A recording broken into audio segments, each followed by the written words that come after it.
Iya.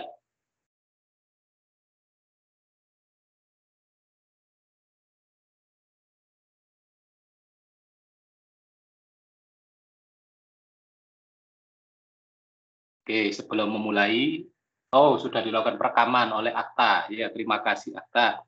Kita akan mengawali dengan doa supaya perkuliahan kita berjalan dengan baik dan kita dapat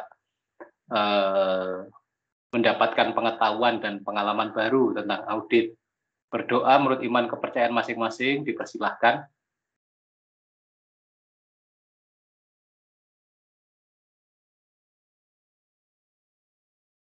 Ya, terima kasih. Silahkan Melania dan Benedikta mengambil alih perkuliahan hari ini dengan melakukan presentasi. Dipersilahkan. Baik, terima kasih atas kesempatannya. Selamat pagi Pak Daniel dan teman-teman. Kami di sini sebagai kelompok 2 ingin mempresentasikan audit berbasis risiko. Di sini anggota kelompok kami ada Melania Vania dan saya sendiri Benedikta Floren. Next. Untuk pengertian pertama di sini ada risiko audit. Menurut Warna Kota, risiko audit yaitu risiko yang memberikan opini audit yang tidak tepat atas laporan keuangan yang disalahsajikan secara material. Di sini auditor mungkin akan tidak sadar saat melakukan pengauditan dan tidak memberikan hasil yang bagus saat melakukan penilaian dan opini terhadap laporan keuangan. Mungkin saja akan ada kesalahan secara material nantinya di laporan keuangan. Kemudian di sini ada 3 komponen utama dari risiko audit. Yang pertama ada risiko bawaan. Risiko bawaan itu artinya kerentanan suatu asersi yang mengenai jenis transaksi, saldo akun, ataupun pengungkapan terhadap salah saji yang mungkin material, sendiri, ataupun tergabung tanpa memperhatikan pengendalian terkait. Yang kedua ada risiko pengendalian. Risiko bahwa salah saji terjadi dalam suatu asersi terhadap salah saji yang mungkin material, sendiri, atau tergabung dengan salah saji lainnya. Tidak tercegah atau terdeteksi dan terkoreksi pada waktunya oleh pengendali internal entitas. Yang ketiga ada risiko pendeteksian.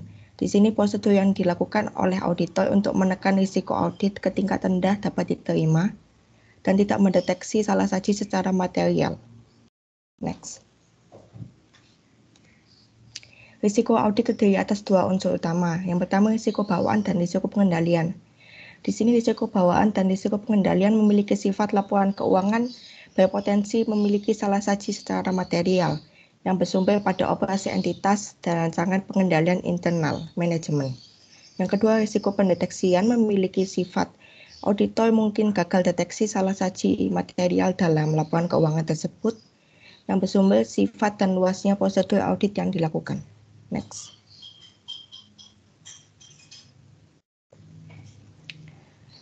Kedua, di sini ada melakukan audit berbasis risiko. Yang pertama, berdasarkan SA 200 alinea 15 yang berisi skeptisisme profesional. Untuk skeptisisme profesional sendiri itu auditor wajib merencanakan dan melaksanakan suatu audit dengan skeptisisme profesional dengan menyadari bahwa ada situasi yang menyebabkan laporan keuangan disalahsajikan secara material. Kemudian yang kedua ada SA 200 alinea 16 kearifan profesional. Di sini auditor wajib melaksanakan kearifan profesional dalam merencanakan dan melaksanakan suatu audit atas laporan keuangan. Yang ketiga ada SA 200 alinea 17 asuransi yang layak. Untuk memperoleh asuransi yang layak, auditor memperoleh bukti audit yang cukup dan tepat untuk menekan risiko audit ke tingkat yang lebih rendah dan dapat diterima. Dengan demikian, memungkinkan audit menarik kesimpulan yang layak untuk dasar pendapat auditor tersebut. Kemudian yang keempat ada SA 200 alinea 21, gunakan tujuan sesuai ISAS yang relevan.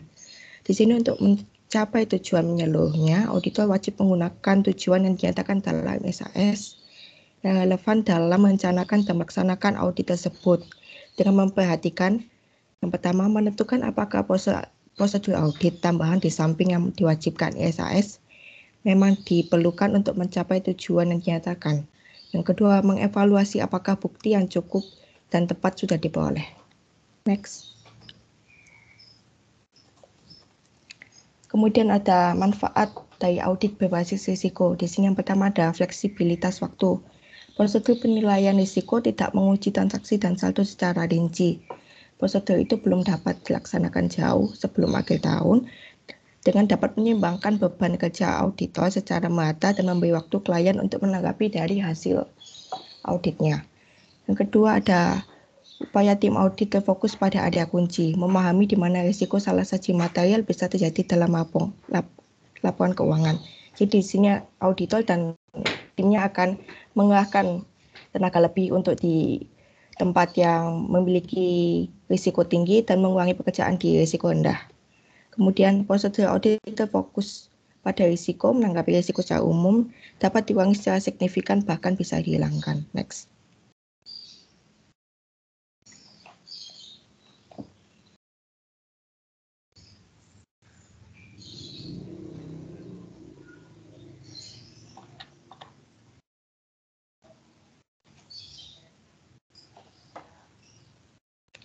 Kemudian ada pemahaman atas pengendalian internal.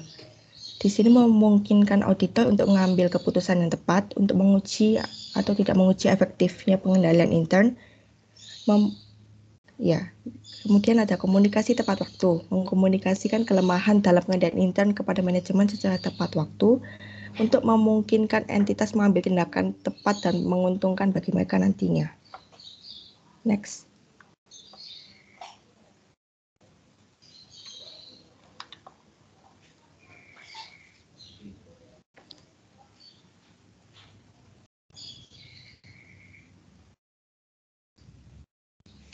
Kemudian di sini ada audit berbasis ISA.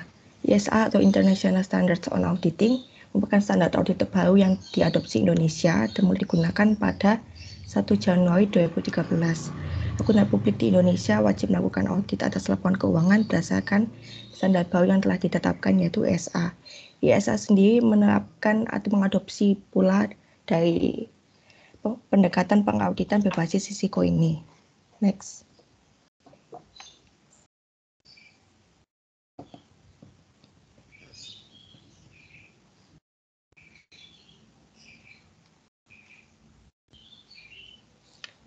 Proses audit berbasis ISA merupakan proses audit berbasis risiko yang mengandung 3 langkah kunci, yaitu risk assessment atau penilaian risiko, risk response atau respon risiko, dan report atau pelaporan. Menilai risiko. Di sini melaksanakan prosedur penilaian risiko untuk mengidentifikasi dan menilai risiko salah satu yang material dalam laporan keuangan yang ada.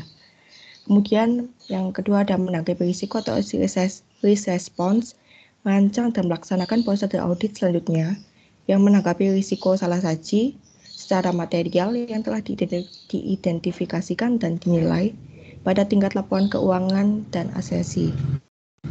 Kemudian ada pelaporan. Di sini ada 2 tahap saat melakukan pelaporan. Yang pertama, merumuskan pendapat berdasarkan bukti audit yang sudah diperoleh.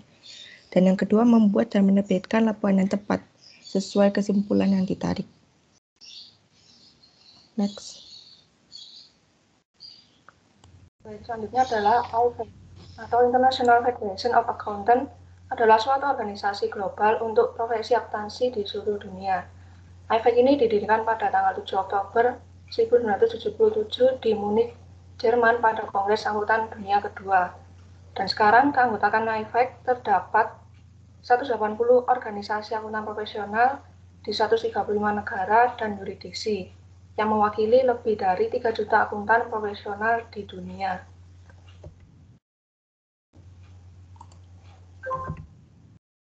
Selanjutnya adalah kepentingan umum AIFAC. Yang pertama, mengembangkan standar internasional berkualitas tinggi dalam audit dan jaminan, akuntansi sektor publik, etika, dan pendidikan bagi akuntan profesional. Yang kedua, memberikan fasilitas kolaborasi dan kerjasama di antara badan-badan anggotanya. Yang ketiga, berkolaborasi dan bekerjasama dengan organisasi internasional lainnya. Dan keempat, melayani sebagai juru bicara internasional untuk profesi akuntansi. Selanjutnya adalah AIFAC mempunyai badan pembuat standar, terdiri dari 4, yaitu yang pertama, International Auditing and Assurance Standard Board, yaitu penetapan standar oleh IFAC untuk pengembangan standar internasional mengenai audit, dan tujuannya menyangkut ruang lingkup kegiatan dan keanggotaan yang diatur dalam acuan persyaratan. Yang kedua adalah International Public Sector Accounting Standards Board, didirikan untuk mengembangkan standar akuntansi di sektor publik internasional, dan standar yang didasarkan pada standar pelaporan keuangan internasional yang dikeluarkan oleh IASB. Selanjutnya adalah International Accounting Education Standards Board, didirikan oleh IFAC untuk mengembangkan silabus pedoman pendidikan yang seragam. Dan yang terakhir adalah International Ethics Standard Board for Accountant, dibuat untuk mengembangkan kode etik akuntan profesional yang harus dipatuhi oleh seluruh akuntan profesional di dunia. Kemudian terdapat 5 prinsip dasar etika di profesi auditor. Yang pertama adalah integritas. Integritas artinya seorang auditor harus memiliki sikap yang jujur, mampu melakukan yang benar, menjalankan apa yang dikatakannya dalam proses audit, dan mampu memberikan penilaian yang baik dan taat pada aturan yang berlaku. Dan yang kedua adalah objektivitas, yaitu seorang auditor harus bersikap netral dalam hubungan bekerja. Penilaian auditor harus bersifat objektif, tanpa ada kaitannya dengan masalah pribadi. Dan yang ketiga adalah kompetensi profesional dan kecermatan, memiliki pengetahuan serta keterampilan sesuai dengan profesionalitasnya. Dan yang keempat, kerahasiaan, tidak menyebarkan informasi penting tanpa seizin pihak, kecuali ada ketentuan hukum yang mengharuskan auditor untuk mengungkapkan infonya. Dan yang terakhir adalah perilaku profesional, yaitu mampu menahan diri pada setiap perilaku yang dapat merusak citra profesi, seperti tidak melecehkan atau membandingkan klien. Selanjutnya adalah ISAS. ISAS secara keseluruhan memberikan standar bagi profesi auditor dalam memenuhi tujuan menyeluruh auditor atau overall objective.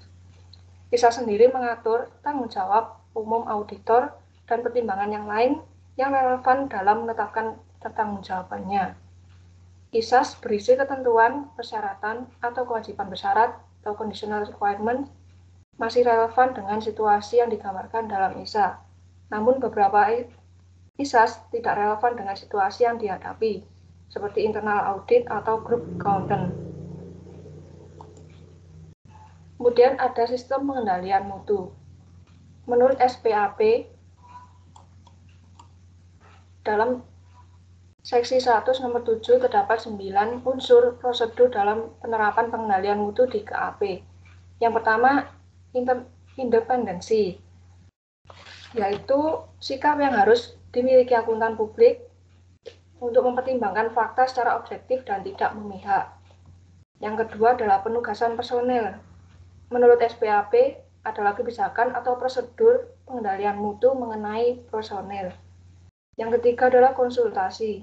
Menurut SPAP, konsultasi adalah suatu kebijakan atau dialog yang memberikan keyakinan bahwa personel akan memperoleh informasi yang memadai sesuai yang dibutuhkan dari orang yang memiliki tingkat pengetahuan, kompetensi, dan pertimbangan yang memadai. Yang keempat adalah supervisi, yaitu pembinaan yang diberikan untuk mencapai hasil yang diinginkan. Dan yang kelima, pemerkerjaan. Menurut SPAP, adalah kebijakan yang dibuat KAP untuk memberikan keyakinan bahwa karyawan yang dipekerjakan ini mempunyai pengetahuan dan karakteristik yang tepat. Dan yang keenam, pengembangan profesional, yaitu kebijakan atau prosedur mutu mengenai pengembangan profesional personel yang memiliki pengetahuan dan tanggung jawab. Yang ketujuh adalah promosi. KAP merumuskan kebijakan untuk mengetahui promosi personel untuk memberikan keyakinan memadai bahwa semua personel yang terseleksi untuk promosi memiliki kualifikasi yang sesuai dengan syarat. Dan ke-8, penerimaan dan keberlanjutan klien. Bahwa perikatan dari klien akan diterima dan dilanjutkan untuk meminimumkan hubungan dengan klien yang manajemennya tidak memiliki integritas. Dan yang terakhir adalah inspeksi, adalah prosedur yang dibuat untuk menjamin bahwa setiap elemen sistem pengendalian mutu tersebut efektif ketika dilaksanakan.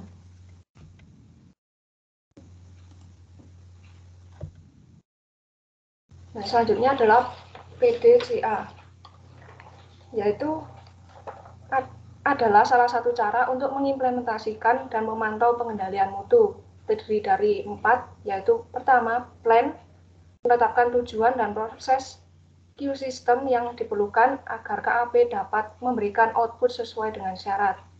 Yang kedua, do atau melakukan, yaitu mengimplementasikan proses baru diawali dengan skala yang kecil terlebih dahulu. Dan yang ketiga adalah cek atau memeriksa, yaitu mengukur kembali proses baru, kemudian membandingkan hasilnya dengan yang diharapkan, apakah sudah sesuai dengan yang diharapkan. Yang keempat adalah act atau aksi, yaitu menganalisis dan menjelaskan perbedaannya. Satu, dengan menentukan apa saja yang perlu diperbaiki. Selanjutnya, ini adalah studi kasus yang kelompok kami angkat, yaitu mengenai Garuda Indonesia. Yang pertama, profil PT Garuda Indonesia. PT Garuda Indonesia atau bisa dikenal dengan Garuda Indonesia merupakan salah satu maskapai penerbangan terbuka di Indonesia. Maskapai penerbangan ini pertama kali mengudara pada tahun 1940-an dalam era pendudukan Belanda. Pada saat ini, maskapai masih berjalan bernama Indonesian Airways sejak 26 Januari 1949 dengan pesawat pertamanya yang bernama Sulewah atau Gunung Emas.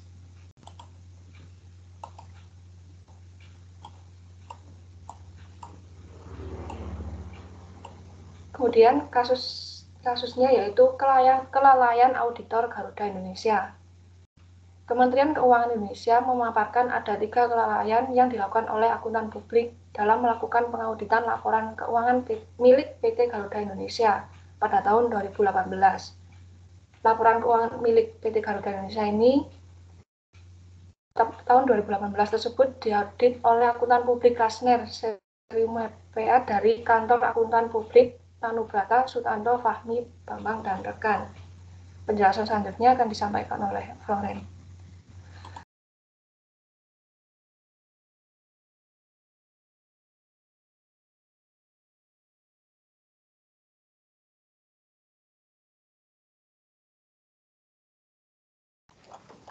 Baik, di sini ada 3 pelanggaran dilakukan oleh akuntan publik tersebut.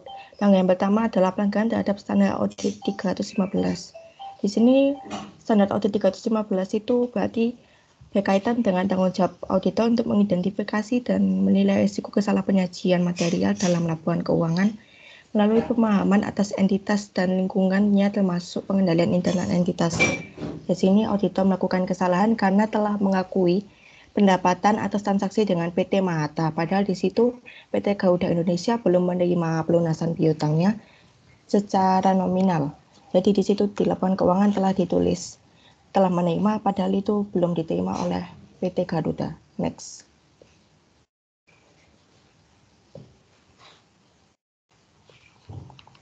Kemudian ada pelanggaran terhadap standar audit 500. Di sini standar audit 500 itu berisi tentang bukti audit dalam suatu laporan audit.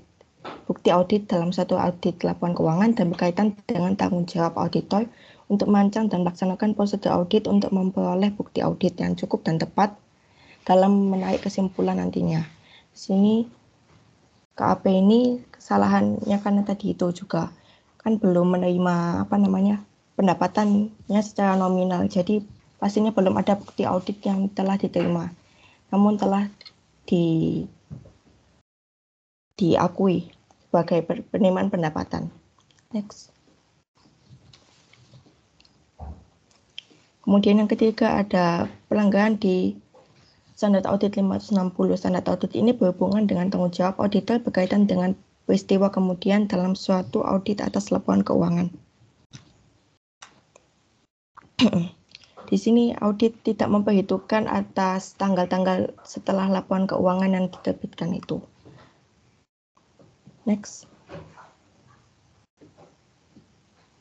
Kemudian ada Hasil pemeriksaan yang dikoordinasikan atas Kementerian Keuangan, Otoritas Jasa Keuangan, dan Institut Akuntan Publik Indonesia. Di sini ada dua hasil pemeriksaan yang dari ketiga badan tersebut keluarkan. Yang pertama, AP Kasnasium Mapea selaku auditor laporan keuangan PT Garuda Indonesia 2018 belum sepenuhnya memenuhi standar audit atau SA standar dan standar profesional akuntan publik atau SPAP. Kemudian ada KAP belum menerapkan sistem pengendalian mutu KAP secara optimal terkait konsultasi dengan pihak eksternal. Next.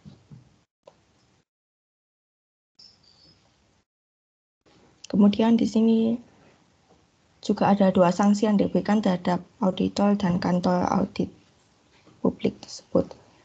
Kantor akuntan publik. Yang pertama, pembukuan izin selama 12 bulan terhadap AP Kasnasium Mapea karena melakukan pelanggaran berat yang berpotensi berpengaruh signifikan terhadap opini laporan auditor independen.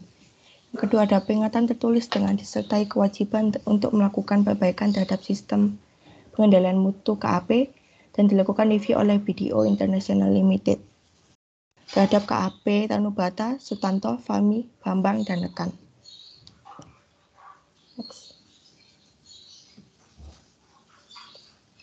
Sekian materi yang kami presentasikan. Apabila ada pertanyaan bisa raise hand.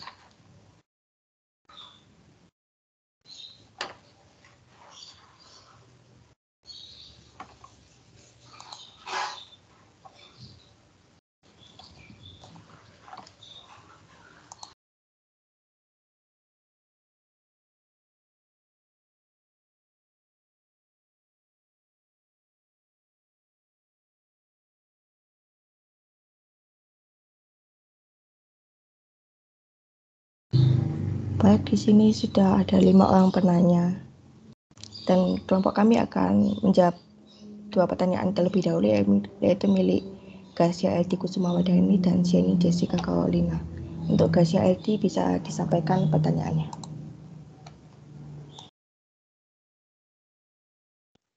Terima kasih atas kesempatannya. Aku mau tanya, apakah manfaat berbasis risiko yang akan diperoleh oleh auditor dari perencanaan audit?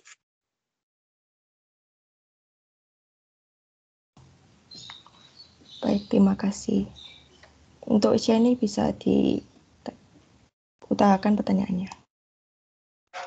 Baik, selamat pagi. Terima kasih untuk kesempatannya. Saya izin bertanya, bagaimana auditor menekan resiko audit ke tingkat yang lebih rendah yang dapat diterima? Terima kasih. Baik, kelompok kami akan mendiskusikan untuk 2 pertanyaan ini dulu. Terima kasih.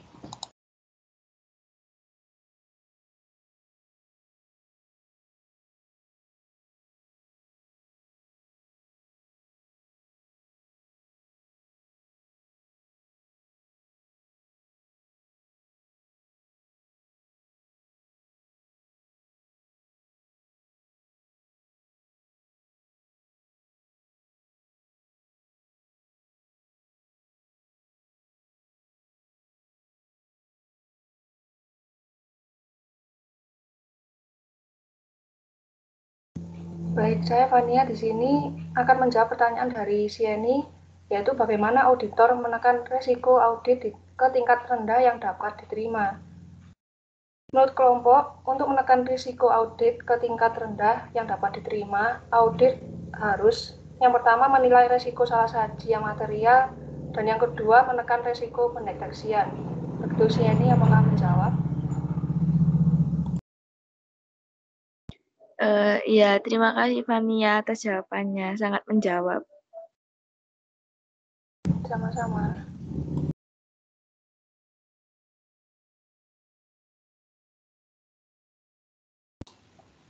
Baik, di sini saya akan menjawab pertanyaan dari Garcia LT. Pertanyaan tadi adalah apakah manfaat berbasis risiko yang akan diperoleh auditor dari perencanaan audit.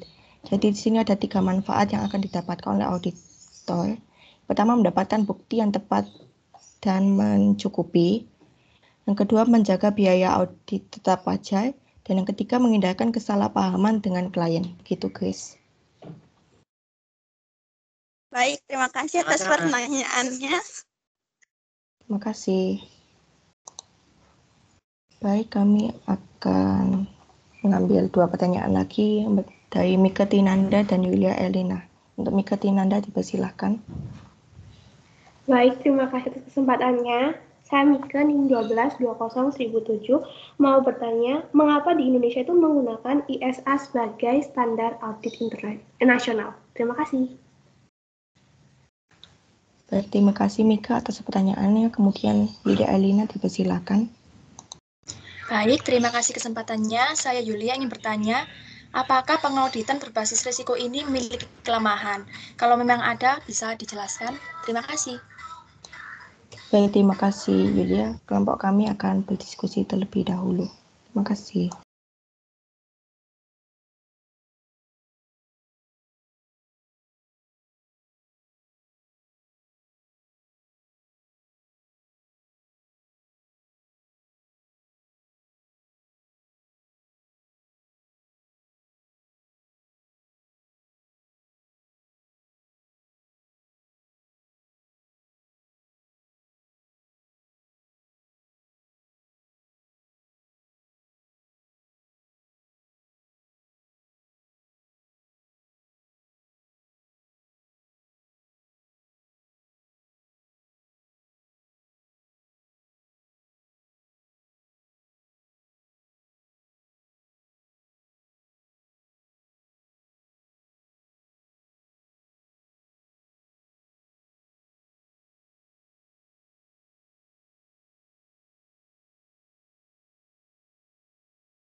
Baik, di sini saya akan menjawab pertanyaan dari Mika. Jadi, ISA diadopsi di Indonesia itu dilakukan karena bagian dan proses untuk memenuhi salah satu butir Statement of Membership Obligation dari IFAK yang harus dipatuhi profesi akuntan publik di Indonesia.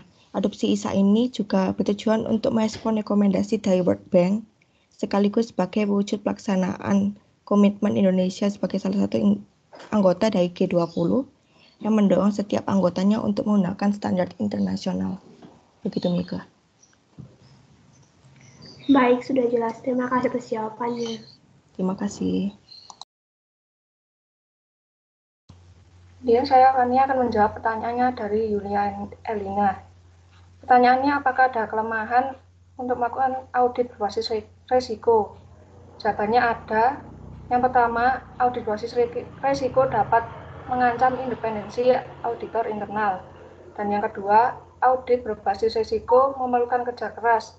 Maksudnya, auditor internal harus mampu meyakinkan manajemen agar bersedia memberikan informasi mengenai risiko-risiko apa saja yang dihadapi dengan memberikan peringkat bagi risiko-risiko tersebut dan melaksanakan audit berbasis risiko. Dan yang terakhir adalah audit berbasis risiko menuntut adanya pelatihan ulang terhadap staf-staf yang ada karena ada perbedaan mendasar antara metodologi audit berbasis risiko dengan metodologi konvensional yang selama ini diterapkan. Begitu Yulia, apakah menjawab? Iya, sudah sangat menjawab. Terima kasih.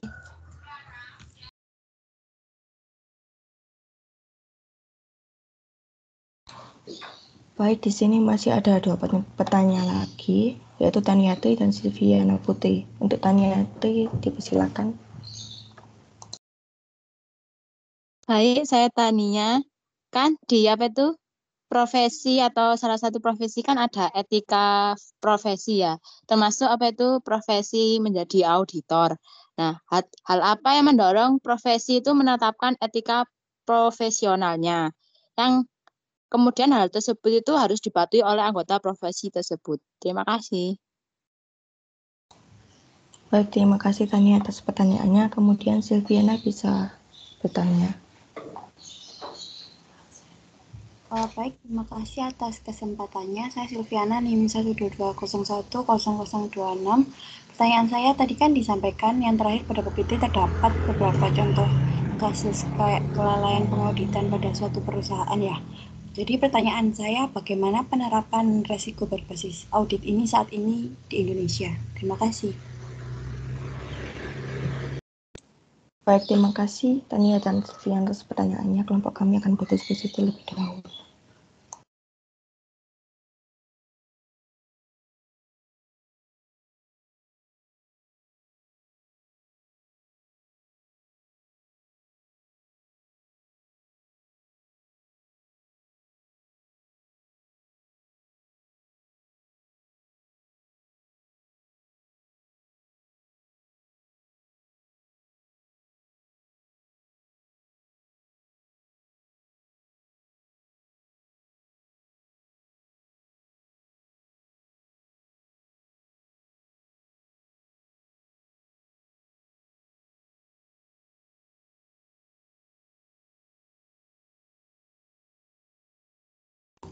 Baik, saya Fania akan menjawab pertanyaannya dari Tania.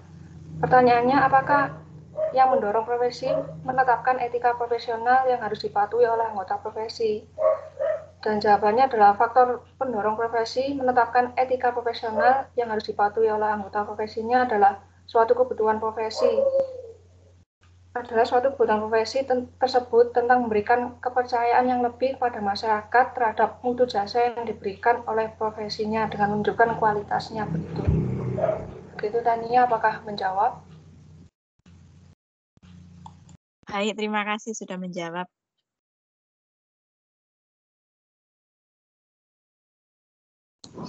Baik, selanjutnya saya akan menjawab pertanyaan dari Sylviana. Jadi ISA itu seperti tadi yang dijelaskan sudah ditetapkan di Indonesia sejak 2013 dan ISA sendiri itu mengadopsi dari audit berbasis risiko. Audit berbasis risiko sendiri itu dianggap sebagai pendekatan yang efektif karena terbukti cocok diterapkan di berbagai lingkungan bisnis yang selalu berubah-ubah seperti sekarang ini. Jadi kondisinya yang seperti berubah-ubah itu audit berbasis risiko yang diadopsi oleh ISA itu cocok seperti itu di Indonesia. Gitu Sylviana. Oh iya, Flores, terima kasih atas jawabannya, sangat menjawab. Baik, terima kasih Sylviana. Tapi yang lain, kelompok kami akan mengakhiri sesi pertanyaan ini karena tidak ada yang bertanya lagi. Baik, terima kasih Pak Daniel dan teman-teman atas perhatiannya dalam presentasi kali ini. Kelompok 2 undur diri. Terima kasih. Selamat pagi. Cek ya. Terima kasih untuk penyaji yang sudah membantu kita memahami tentang apa itu namanya risk-based audit atau audit berbasis risiko. Nah, tapi sebelum terlalu jauh, saya katakanlah bukan menjelaskan ulang ya, tapi melengkapi apa yang sudah disampaikan oleh para penyaji, oleh Benedita dan Melania. Jadi saya nanti juga akan beberapa menjawab dari pertanyaan yang ada. Yang pertama kali yang saya akan komentari ini materinya ya. Kalau ininya PPT-nya bagus gitu ya. Karena jelas-jelas isi tidak kemudian power text gitu. Kelompok ini hanya seperti yang saya kelihatan banget itu kan PDCA. PDCA itu 1 plan, do, check, action gitu ya. Jadi 4 gitu dan kemudian dijelaskan. Nah, itu yang saya harapkan presentasi memang seperti itu. Even atau walaupun presentasinya tetap kesan membacanya masih kelihatan, tapi paling tidak kemudian yang muncul di depan di PPT-nya itu bukan teksnya semuanya, terus kemudian dibaca satu-satu itu kan kelihatan banget tidak eloknya ya. Tapi kelompok ini sudah menyajikan dengan cukup bagus untuk presentasinya, menarik juga warna-warni gitu ya. Ya, tapi untuk untuk makalahnya ada beberapa kesalahan yang masih mendasar. Jadi saya awali dari abstrak gitu ya. Itu kelompok ini masih suka menyajikannya itu tidak seperti kaidah bahasa Indonesia. Jadi kalau kaidah bahasa Indonesia maupun kaidah bahasa yang lain itu pasti kepanjangannya dulu baru singkatan. Nah, kelompok ini kan tidak ya, ISA dalam kurung International Standard on Auditing. Dalam kaidah bahasa itu harusnya kepanjangannya dulu, singkatan itu di belakang gitu ya. ini masih banyak kesalahan di belakang. Setelah satu kali dimunculkan, setelah itu selanjutnya nggak perlu dimunculkan, cukup langsung disebut singkatannya saja. Tapi ya nggak apa-apa sih, karena tidak terlalu bagi saya tidak terlalu banyak. Kemudian kesalahannya juga jauh lebih sedikit, katakanlah dari yang disampaikan oleh yang sudah disampaikan oleh kelompok sebelumnya. Kemudian di latar belakang itu paragrafnya itu ada yang jadi satu, itu kayaknya harusnya terpisah. Di atas itu bercerita tentang laporan keuangan merupakan tanggung jawab bla bla bla bla. Itu kan terus panjang banget, terus di bawah itu kan setelah melakukan auditor independen. Nah, ini kan pokok bahasan yang berbeda. Ada baiknya kalau dipisahkan. Auditor independennya itu menjadi paragraf tersendiri gitu ya. Ya teknis saja sih. Terus kemudian latar belakangnya masih masih malu-malu gitu ya, tidak kemudian dijelaskan dengan lebih lengkap. Padahal kita akan ngomongin masalah, tidak hanya ngomongin masalah akuntansi, tidak hanya ngomongin masalah audit, tapi sebenarnya kita juga akan membicarakan tentang yang namanya RBA ya, risk based audit atau audit berbasis resiko. Ada baiknya kalau kemudian dijelaskan secara singkat apa itu RBA yang akan dibahas. Terus kemudian mengapa RBA itu ada, walaupun detailnya itu sudah dijelaskan oleh kelompok ini pada bab 2, tapi ada baiknya di latar belakang juga diceritakan supaya orang tahu. Terus kemudian bagaimana melakukan RBA. Jadi apa, mengapa, dan bagaimana, itu menjadi satu paragraf tersendiri. Atau kalau mau dipisah-pisah, bisa apa itu RBA, kemudian mengapa RBA, dan bagaimana RBA dilakukan. Itu juga akan jauh lebih baik lagi, gitu ya. Cuman itu sih kekurangannya di bab 1. Terus kemudian setelah saya lihat di situ, karena apa? Di bawahnya itu kan jelas sekali rumusan masalahnya itu menjelaskan tentang resiko audit. Terus kemudian tentang ABR ya, audit berbasis resiko atau RBA ya, risk based audit. Terus kemudian ISA, IFAK, etika profesi, ISAS, terus kemudian sistem pengendalian mutu. Jadi sepertinya nggak nyambung itu ya, di atasnya itu latar belakangnya pendek, tapi di bawahnya itu kok ada banyak pertanyaan. Nah itu kalau ditambahkan tadi apa, mengapa, dan bagaimana RBA itu dilakukan, itulah lebih enak gitu menyambungkannya dengan kemudian rumusan masalah dan tujuan dari penulisan makalah ini. Jadi tidak kemudian serta-merta muncul gitu ya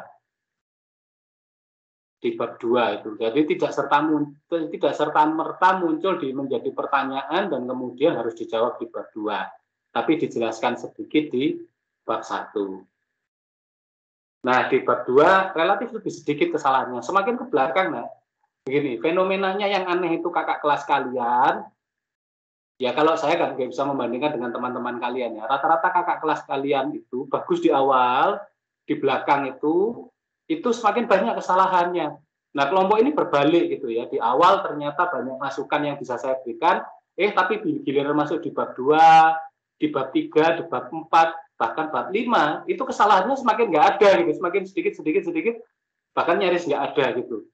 Kok aneh ya, jadi panasnya itu di belakang, jadi seperti mesin diesel gitu ya. Di awal banyak kesalahan, ke belakang kok jadi semakin bagus gitu ya. Itu bagus gitu ya, berarti ada proses pembelajaran yang didapatkan. Kalau yang lain-lain itu sama seperti 2 tak gitu ya. Kalau mesin itu 2 tak atau mesin bensin gitu ya. Wah, di awal itu bagus, di belakang kesalahannya semakin banyak dan berulang. Jadi sepertinya tenaganya itu habis di belakang gitu ya.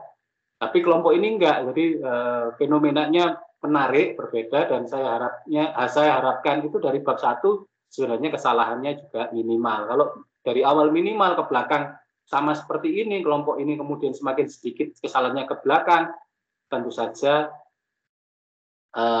bagus presentasinya, dan kedua penilaiannya jadi enak gitu ya, walaupun saya jadi bosen saat saya meriksa itu ngedit mana ya salahannya gitu kan, nggak enaknya kan begitu ya. Ya saya sebagai dosen dan latar belakang saya auditor, jadi kalau kemudian nggak ada kesalahan juga akhirnya agak boring gitu. mana ya kesalahannya. Kebetulan kelompok ini sangat minim kesalahannya di belakang. Jadi di bab 2 relatif tidak ada, kecuali satu yang saya temukan di awal saja tanda bacanya masih belum menempel, tapi di belakang sudah menempel semua gitu ya. Tanda bacanya ya, di sini kan kemudian dituliskan yaitu spasi titik 2, padahal harusnya kan yaitu titik 2 gitu ya. Nah, semakin ke belakang semakin sedikit, hanya kemudian ini masalah masalah apa ya? Ini juga masalah di referensi Indonesia itu kebanyakan masih menggunakan kata intern. Padahal intern itu kan istilah asing ya, harusnya dimilingkan. Tapi kalau pengendalian intern kan jadi lucu gitu ya. Padahal di Indonesia juga jelas. Kenapa kalau intern, kalau ekstern kok jadinya eksternal gitu ya? Harusnya kan tetap di Indonesia itu kalau yang kata earn di belakangnya itu harus ditambah al. Jadi artinya seperti intern itu harusnya jadi internal. Beberapa juga masih belum ada referensinya ya, yang ya tapi nggak terlalu banyak sih.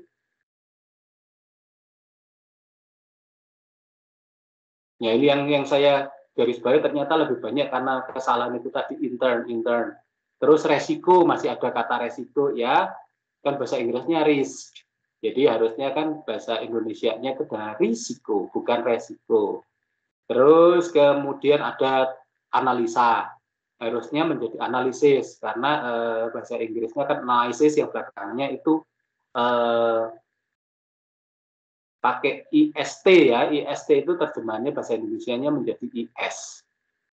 Nah, TCWG juga harusnya singkatan kepanjangannya dulu baru singkatan. Efek juga gitu ya. Jadi kesalahannya sebenarnya tidak terlalu banyak. Walaupun ada yang sifatnya berulang, tapi nggak terlalu banyak. Semakin ke belakang, semakin sedikit. Nah, ini juga saya kelihatannya masih ada. Oh iya, ini ada intern.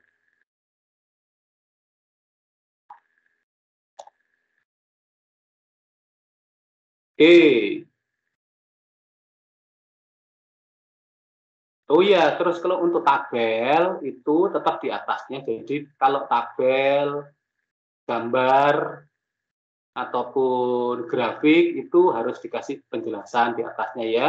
Tabel 1 judulnya apa, grafik 1 judulnya apa gitu ya, gambar 1 judulnya apa, baru kemudian di bagian bawah dari tabel itu diberi keterangan sumber titik 2 dari mana diambilnya referensinya ya. Sudah saya berikan masukan di sini, tinggal nanti diperbaiki saja. Ini juga pembelajaran untuk semuanya. Jangan sampai kemudian kita membuat makalah itu ada banyak kesalahan yang ternyata berulang. Oh ya, terus kemudian di mana di studi kasus itu sebaiknya tetap harus ada referensinya ya, Kak. Seperti ini kan, bahwa kemudian PT Garuda Indonesia dalam kurung Persero bla bla bla bla, terus kemudian di bawahnya memiliki 27 pesawat serta staf-staf profesional. Nah, itu referensinya diberikan dari mana diambilnya. Itu supaya kita tidak dituduh melakukan plagiasi ya. Sama yang seperti di bawah kasus kelalaian auditor Garuda. Sedangkan di pembahasan semakin tidak ada, bukan semakin tidak ada kesalahan ataupun masukan yang bisa saya berikan, termasuk di penutup itu cuma 1 karena ISA dan internasionalnya itu kebalik. ISA-nya baru dalam kurung International Standard on Auditing, harusnya kan itu kepanjangannya dulu ya. Selain itu sih tidak ada keberatan yang lain. Jadi apa yang dilakukan kelompok ini presentasinya memang sudah cukup baik, relatif lebih baik dari kelompok yang sebelumnya. Bukan saya membandingkan, tapi kelihatan ada progresnya. Itu harapan saya juga semakin ke depan Anda melakukan presentasi yang juga semakin baik. Progresnya itu semakin tampak, gitu ya. Oke, nah saya kemudian akan masuk kepada apa yang menjadi harusnya apa ya, bukan harusnya ya, yang saya tambahkan lah dari kelompok ini saat kemudian melakukan presentasi. Jadi kalau kemudian, nah kalau melakukan presentasi tolong ininya ya, bab 1 dan bab 3-nya itu juga dipresentasikan. Kelompok ini kan sepertinya tadi tidak terlalu banyak gitu ya, bab 1 dan bab 5-nya. Jadi harusnya diawali pendahuluannya apa sih, tentang apa gitu ya. Dan yang terpenting pendahuluannya dari ini, dari yang harusnya disajikan bahwa kemudian menceritakan tentang akuntansi. Kewajiban laporan keuangan itu harus diaudit. Apa itu audit dan apa itu auditor itu dijelaskan sepintas. Nah itu kan sebenarnya, Pak itu kan sudah kelompok yang kemarin, ya nggak apa-apa kan, itu jadi apa yang dibahas kelompok kemarin kan menjadi latar belakang bagi kelompok kita sekarang. Dan kemudian fokusnya kita apa? Fokusnya kita itu pada yang namanya RBA, Risk Based Audit. Ya, karena apa? Karena diperintahkan oleh International Standard on Auditing.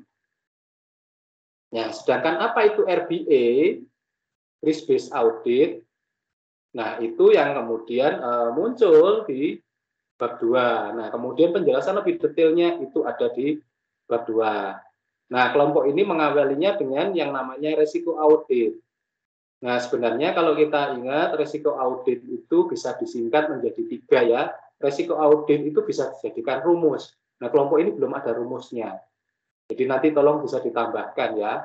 RBA yang namanya resiko audit itu terdiri dari, sudah dijelaskan oleh kelompok ini. Yang satu pertama resiko bawaan, yang kedua itu atau resiko inherent, yang kemudian yang kedua itu adalah resiko pengendalian, dan ketiga dari risiko deteksi. Rumusnya itu resiko audit RA sama dengan resiko inherent risk, ya audit risk AR sama dengan IR inherent risk, terus kemudian internal control risk, dan kemudian detection risk DR ya. Nah, sehingga nggak perlu panjang-panjang, cukup dari rumus itu bisa muncul. Kita tahu bahwa resiko audit itu ada 3 hal. Nah, yang pertama resiko bawaan. Resiko bawaan itu apa sih? Kelompok ini sudah menjelaskan bahwa kemudian resiko bawaan itu terkait dengan, kalau saya katakan di sini kan kemudian kerentanan suatu arsesi mengenai jenis transaksi, saldo akun, dan sebagainya. Nah, resiko inherent itu terkait dengan proses bisnis, bahasa kerennya itu ya. Proses bisnis itu apa? Ya, yang terkait dengan aktivitas bisnis di dalam perusahaan itu. Nah, aktivitas bisnis ini tentu saja apa? Urusannya kaitannya dengan transaksi, dengan saldo akun, dan sebagainya, dan sebagainya. Tapi ya kata kuncinya bahwa resiko bawaan atau inherent risk itu terkait dengan yang namanya kok saya jadi lupa tadi ya, terkait dengan bisnis perusahaan, jadi terkait dengan aktivitas bisnis dari perusahaan. Nah, sedangkan resiko pengendalian ini kembali lagi, dan kemudian apa, masing-masing perusahaan itu bisnisnya bisa saja berbeda, sehingga siklusnya itu bisa saja berbeda. Nah, kemudian yang kedua adalah resiko pengendalian. Resiko pengendalian itu terkait dengan apa? Terkait bahwa kemudian perusahaan ini memiliki sistem pengendalian internal yang baik atau tidak. Kalau ternyata ada saja bahwa kemudian perusahaan besar, belum tentu perusahaan besar itu berarti sistem pengendaliannya bagus. Nah, sistem pengendalian ini terkait dengan apa? Terkait dengan keinginan perusahaan untuk menjaga jangan sampai kekayaannya itu hilang. Jangan sampai kekayaannya itu atau asetnya itu dicuri dengan mudah. Jadi mereka ada sistem yang cukup ketat gitu ya. Nah, salah satu contoh yang baik yang ada di Malang ini, saya nggak ngerti apakah Anda pernah gitu ya belanja di sebuah tempat yang namanya Galaxy, ya, stationery ya, dia tempatnya jual beli ini apa untuk alat-alat tulis dan sebagainya, itu ada Galaxy yang di daerah Kayu Tangan itu ya, di Jalan Mojopahit itu ya, di pertokoan Mojopahit. Nah, di Galaxy itu Anda kalau kemudian masuk, yang Anda temui adalah karyawan, dan kemudian Anda ditunjukkan contohnya dari barang-barang itu. Oh, pingin beli buku, ya ditunjukkan bukunya ini, pulpennya ini. Terus kemudian Anda milih, Anda tidak bisa membeli dan membawanya, itu memilih. Oh, barang ini sekian, beli barang ini sekian, barang ini sekian. Semuanya ditulis, rangkap 3 langsung. Rangkap 3 pada bornya. Terus kemudian, barang-barang itu, rangkap 3 itu, 3 rangkapan itu Anda bawa ke, kalau sudah Anda beli, terus kemudian Anda datang ke kasir. Untuk kemudian kasirnya itu seorang mak-mak tua gitu ya. Bukan emak, bukan mama muda apalagi emak gitu ya. Memang umurnya tua gitu, nenek-nenek gitu ya. Bobo-bobo gitu ya. Jadi itu yang kemudian menandatangani, oke, Anda membayar, sudah kemudian cek, distempel di situ, sudah lunas. 1 disimpan untuk barang bukti bagi si kasirnya. 2, ini kemudian Anda bawa. 2 rangkapan Anda bawa, Anda datang ke tempat yang lain lagi, padahal itu tempatnya kecil. Anda datang ke tempat yang lain lagi untuk mengambil barang. Dicek, barangnya sama, ditunjukkan sama, oke, kita selesai. 1 dibawa oleh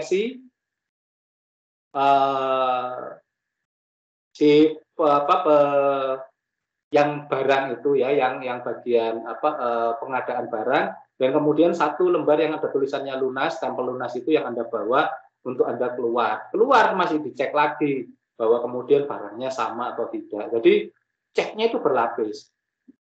Menjadi pertanyaan, apakah itu berlebihan?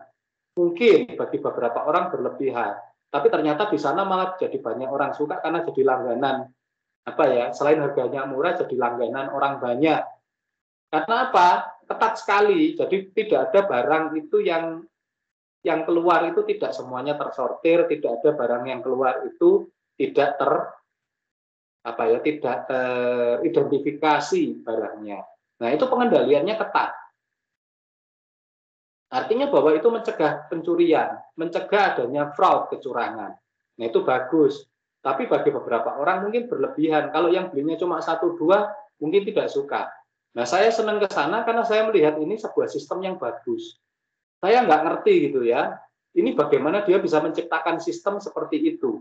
Padahal seorang yang konservatif, orang tua yang harusnya mikirnya kok kayak begitu. Ya kemudian saya iseng gitu ya, ngobrol-ngobrol dengan pemiliknya itu, kok bisa sih membuat seperti ini.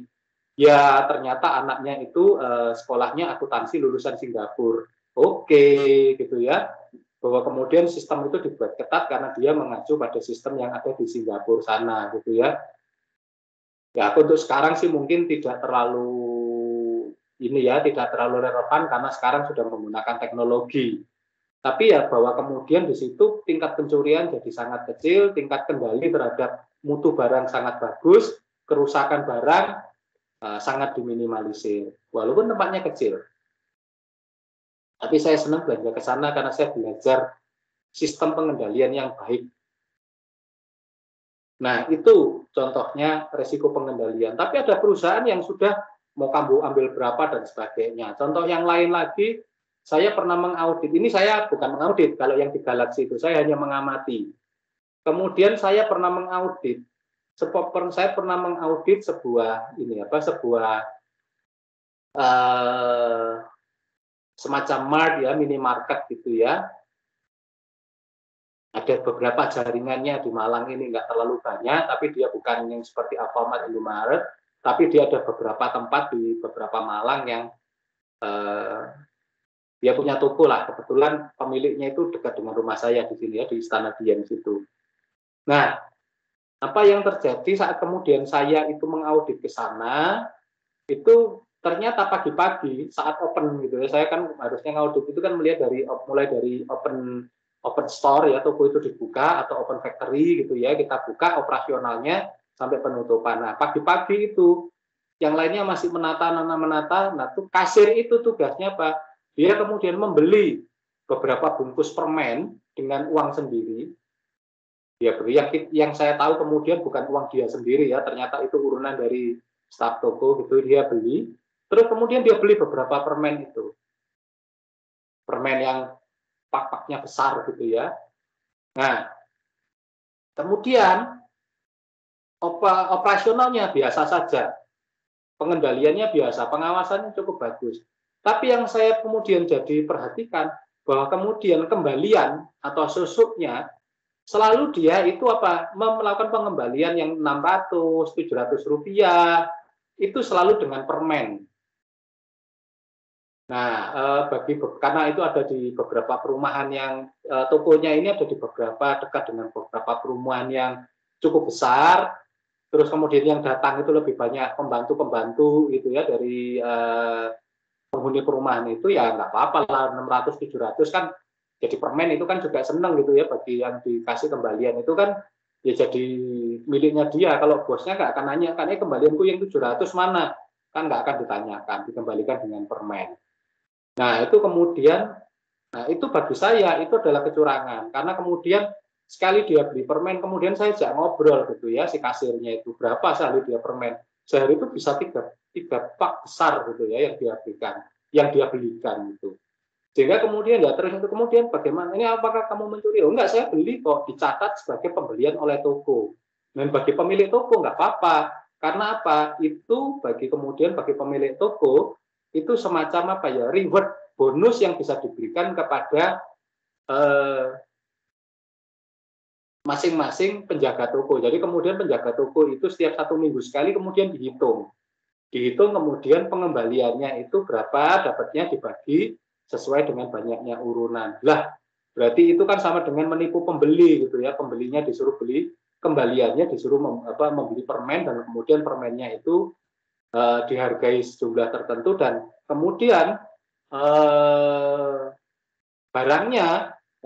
uangnya kemudian dibagi di antar penjaga toko. Pantes penjaga tokonya itu kok relatif lama ya, satu tempat itu bisa 5 tahun, 6 tahun gitu, nggak akan pindah-pindah, karena kemudian kenal sudah dengan para penghuninya, dengan para penghuni perumahan, terus kemudian mereka punya relasi yang bagus, dan kemudian bisnis permennya ini tetap berjalan.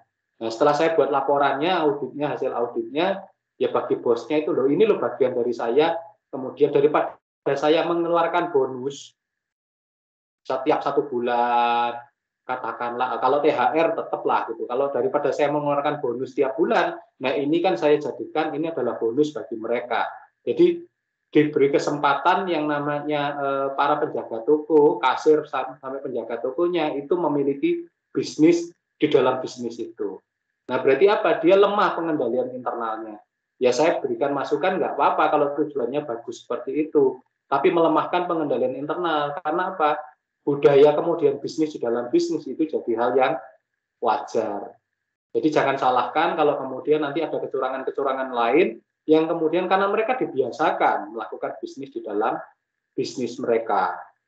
Nah itu risiko pengendalian. Nah itu harus sebagai auditor harus bisa menemukan. Nah kemudian yang terakhir adalah risiko deteksi. Nah risiko deteksi itu apa?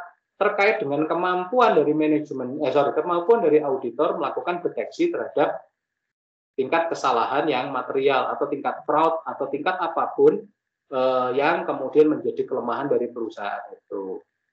Nah, di sini nanti kalau ingat kemarin standarnya ya, kenapa itu makanya yang namanya staf auditor itu harus tersupervisi, harus mendapatkan pendidikan dengan baik, terus kemudian harus diawasi. Ya karena kemudian jangan sampai auditornya merasa mampu, tapi kemudian anak buahnya, stafnya itu tidak bisa melakukan temuan lah, terus kemudian kan akhirnya banyak yang kosong. Contoh yang kemarin itu saya ngaudit, saya jadi ketua tim gitu ya, dan ternyata auditnya itu menemukan 38 temuan. Waduh, dengan bangganya dari 300 sampel gitu ya. 300 sampel transaksi, kemudian dia menemukan 38 temuan. Wah, berarti kan temuannya banyak gitu ya. Waduh, ini kan berarti bagus auditornya. Terus kemudian saya ngobrol dengan tim auditnya. Saya kebetulan ketua tim, ada auditornya. Terus saya ngobrol dengan auditornya lagi. Loh, ternyata ada bukti-bukti transaksi yang sifatnya sama gitu ya, yang kemudian notanya itu dibuat yang sama dan kemudian dijadikan barang bukti. Loh, itu nggak bisa. Akhirnya itu kemudian saya dan auditornya kemudian kita berdiskusi, dan ternyata temuannya itu ini loh semakin banyak temuannya. Dan ternyata bukan hanya 38, meningkat menjadi 152 temuan. Karena apa? Ada banyak barang bukti yang tidak bisa kita percaya. Nah, barang bukti audit itu kan bisa dipercaya kalau keluar dari pihak ketiga. Nah, dia alasannya, loh kenapa kok kamu ini kasih bond sendiri, nota bond sendiri gitu ya. Ternyata, loh kalau saya dari toko itu bondnya itu nggak jelas. Loh, kalau saya ambil dari ATM, loh ATM-nya, loh printernya itu bisa hilang karena thermal. Makanya kemudian saya buatkan ini sendiri, nota sendiri. Loh, notanya nggak ada stempel tokonya, nggak ada bukti lunasnya. Loh, sama dengan aja itu adalah temuan adanya indikasi fraud. Bisa saja dikarang-karang toh, walaupun buktinya itu dilampirkan, bukti aslinya dilampirkan, tapi tetap aja tidak boleh dibuatkan nota sendiri. Ya, atau bond sendiri. Nah, itu jadi temuan, jadi dari 38 meningkat jadi 152. Terus kemudian stafnya itu minta maaf Pak, saya memang nggak teliti, bukan nggak teliti, ini masalah pengalaman aja sih. Nah, ini kan kemudian hal yang seperti itu yang perlu diajarkan kepada staf-staf muda. Bukti itu tidak hanya sekedar bukti, tapi harus valid dan sahih. Ya, valid itu ya sahih ya, harus valid dan reliable, ada validitas dan reliabilitas yang bisa dipertahankan. Nah, itu yang namanya risiko audit. Terus kemudian bagaimana kita melakukan yang namanya audit berbasis risiko RBA. Nah, sebelum lebih jauh, karena saya juga akan menjawab pertanyaan bagaimana kelemahan dari RBA. Kelemahan dari RBA memang ada beberapa yang sudah dijelaskan oleh kelompok tadi ya. Tapi sebelum ini, itu kita menggunakan basis auditnya itu menggunakan cycles based audit atau CBA ya, atau audit berbasis siklus. Ya, zaman saya masih jadi auditor dulu. Dan kemudian sekarang menjadi RBA ya, harus yang baru itu ya, ada undang-undangnya yang baru ya, Undang-Undang 5 nomor 5 tahun 2011. Itu tentang bagaimana syarat-syarat jadi auditor dan sebagainya, yang akhirnya menjadikan saya tidak melanjutkan katakanlah saya menjadi akuntan publik atau auditor independen, karena syaratnya jadi lebih berat lagi gitu ya. Salah satunya kan saya harus punya kantor, terus kemudian setahun itu minimal 2 kali dapat klien, padahal status saya juga sebagai dosen. Akhirnya ya sudahlah, saya daripada jadi ngengkel jadi auditor, lebih baik saya cuma jadi ketua atau tim audit ya, manajer gitu ya, sekelasnya manajer gitu ya di kantor akuntan publik. Saya tidak perlu jadi akuntan publik, saya tidak perlu buka kantornya karena secara profesi saya sudah ada jadi dosen. Nah, tapi itu yang kemudian ya kebetulan dosennya sudah lengkap gitu ya, saya sudah sertifikasi, sudah jadi asesor, sudah apa. Nah, kalau kemudian jadi mendua kayak begitu kan, jadi akhirnya harus memilih suatu saat seperti yang dilakukan oleh Pak Sendi kan, akhirnya memilih mundur dari Majung dan berkonsentrasi di kantor akuntan publiknya. Nah, dulu berbasis siklus, tapi bahwa kemudian sekarang ada yang namanya risk based audit, audit berbasis resiko. Ada banyak cara, ada banyak metode yang berubah, gitu ya. Kalau dulu katakanlah saya cukup melihatnya dari siklus per siklus, sekarang tidak, dari proses bisnis secara keseluruhan. Jadi lebih berat gitu ya, waktunya lebih lama walaupun katakanlah bisa lebih mahal tarifnya gitu ya. Tapi pekerjaan saya sebagai dosen harus ngajar, ini penelitian, pengabdian kan bisa terganggu semuanya gitu kalau saya jadi auditor independen atau jadi akuntan publik. Cukup saya punya persyaratannya ya, untuk tinggal satu langkah aja bisa jadi akuntan publik, saya cukup jadi akuntan yang bisa bekerja sebagai akuntan publik, saya bisa bekerja di kantor akuntan publik tanpa saya harus menjadi akuntan publiknya itu sendiri. Nah, beberapa yang kemudian yang berbeda, kalau dulu menggunakan SPAP ya, standar profesional akuntan publik. Terakhir tahun 2011 dikeluarkan, setelah itu kan tahun 2013 kita pakai RBA ya, risk based audit. Nah, itu menggunakan standarnya menggunakan ISA. Nah, kenapa harus berubah seperti ini? Sekaligus menjawab pertanyaan dari Mike ya, mengapa ISA? Karena tadi sudah dijelaskan oleh kelompok bahwa ini kita jadi bagian dari karena kita ikut di G20. G20 ya kita di tahun 2008 itu kita menjadi anggota G20 ya. Dulu G7 negara maju itu hanya 7, kemudian ditingkatkan menjadi 20 negara maju. Kita itu adalah negara urutan ke-16. Bahkan kita lebih tinggi ketimbang yang namanya Australia.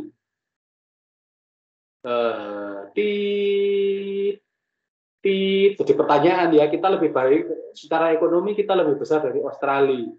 Kenapa seperti itu ya? Ya ada hitung-hitungannya ya, ekonomi makronya saya nggak ngerti, tapi kita nomor 16, Australia itu nomor 17 di bawah kita. Oke, ya oke lah gitu ya.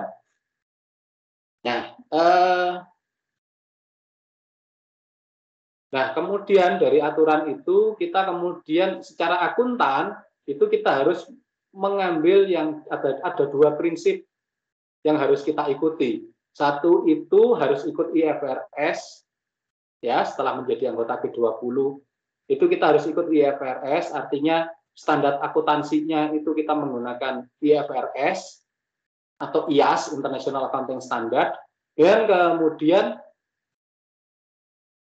auditnya itu menggunakan ISA, International Standard on Auditing.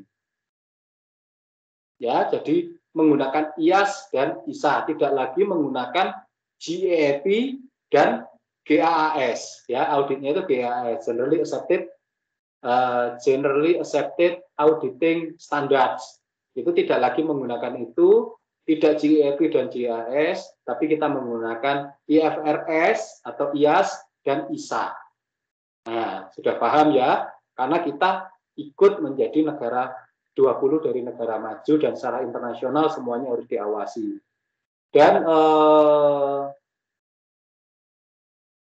secara internasional akuntansinya kita ikut IASB, International Accounting Standard Board, sedangkan untuk IFRS-nya kita ikut namanya IFAC ya, International Federation on Accounting Commission. Nah, kita ikut itu ya, kedua ini ikut itu. Makanya kemudian gelarnya itu jadi berbeda. Kalau dulu jadi akuntan dari Kementerian Keuangan itu keluarnya itu AK, kalau akuntan profesional, sedangkan karena ikut IFAC, kita itu keluarnya adalah Chartered Accountant ya, jadi CA. Kebetulan saya dua-duanya sudah terpenuhi ya.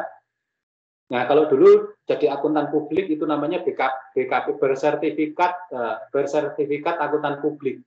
BAP, bersertifikat akuntan publik, sedangkan sekarang itu menjadi CPA ya, Certified Public Accountant. Nah, saya tinggal satu langkah aja sebenarnya ke sana, tapi ya sudahlah, pilihan saya menjadi menjadi akuntan pendidik, tapi saya semua syarat-syarat profesional sudah ada. Nah, itu yang kemudian baik secara nasional maupun internasional sudah terpenuhi semuanya. Jadi ya enak aja gitu ya, bekerja mau jadi dosen, mau jadi auditor, itu bisa semuanya, bisa saya jalankan dua-duanya tanpa saya harus berkonsentrasi di satu tempat secara penuh, katakanlah kalau menjadi akuntan publik. Nah, itu mengapa kita pakai ISA, mengapa kita menjadi aturannya ikut aturan standar internasional, tidak lagi mempunyai standar sendiri ya, SPAP. Yang dulu juga merujuknya ke GAAS ya, Generally Accepted Accounting Standards. Nah, itu yang terjadi perkembangannya. Dan di ISA itu kemudian mengedepankan yang namanya audit berbasis resiko, bukan lagi audit berbasis siklus ya, atau cycle based audit, tapi berdasarkan namanya risk based audit. Nah, bagaimana risk based audit? Nah, ini sudah dijelaskan di kelompok ini tadi ya.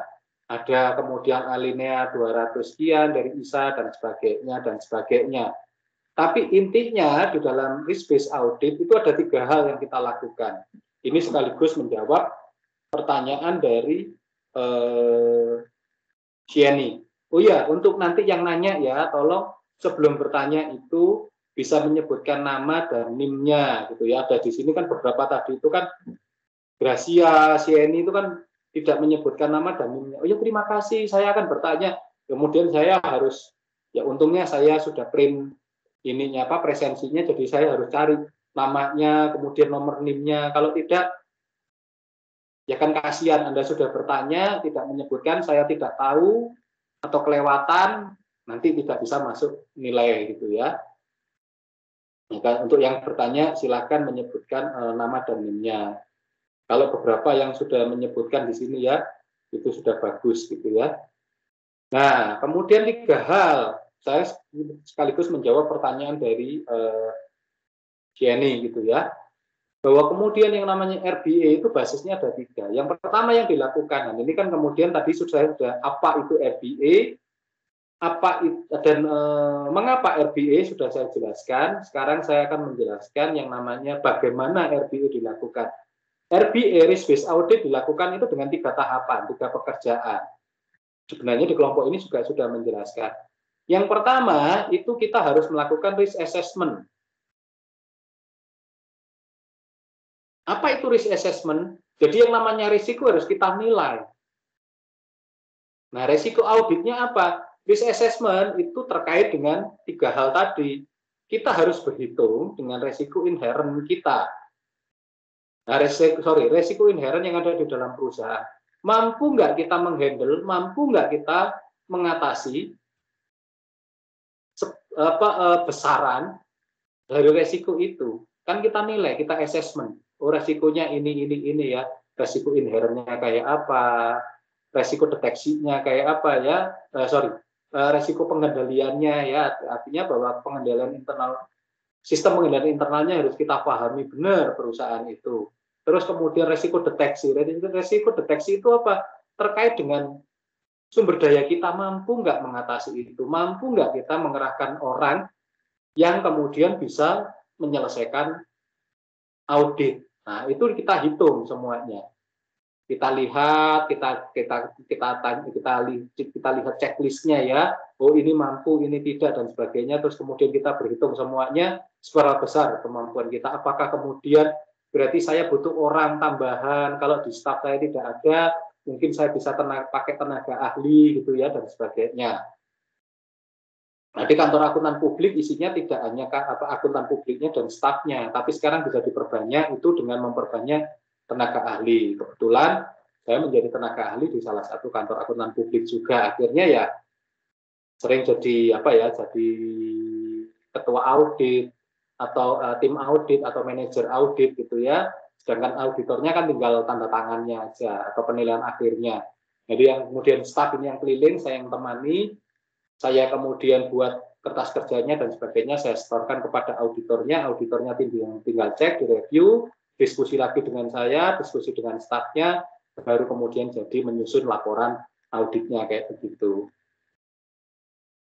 Nah, itu harus dihitung semuanya. Setelah dihitung resikonya, kemudian kalau kemudian kita bisa mengatasi auditornya itu, auditornya bisa meminta, bisa mengeluarkan yang namanya surat perikatan ya, surat perjanjian antara dia dan kliennya atau auditinya ya, oke, kontrak kerjasama untuk melakukan audit. Nah, itu semuanya tertuang di situ. Setelah itu, kalau sudah kita tahu resikonya, maka kemudian yang kedua kita bisa melakukan yang namanya risk respon ya, respon terhadap resiko. Nah, bagaimana caranya? Resiko-resiko itu kan kemudian kita mitigasi. Ya, ini kan sekaligus menjawab pertanyaan dari bagaimana menurunkan resiko audit yang ditanyakan juga oleh Sieni. Jadi kemudian apa dilakukan respon? Respon itu apa? Kita merespon dengan melakukan apa? Mitigasi. Mitigasi apa? Upaya-upaya pencegahan. Jadi prosedur-prosedur audit apa yang kita butuhkan untuk mencegah jangan sampai kita kebobolan, jangan sampai kita menemukan kita tidak menemukan adanya salah saji yang material gitu ya, jangan sampai kita kecolongan gitu. Nah, setelah mitigasi kita tentu apa? Menyiapkan strategi untuk auditnya seperti apa. Jadi prosedur auditnya, menyusun prosedur auditnya. Nah, itu yang namanya risk respon. Merespon resiko audit.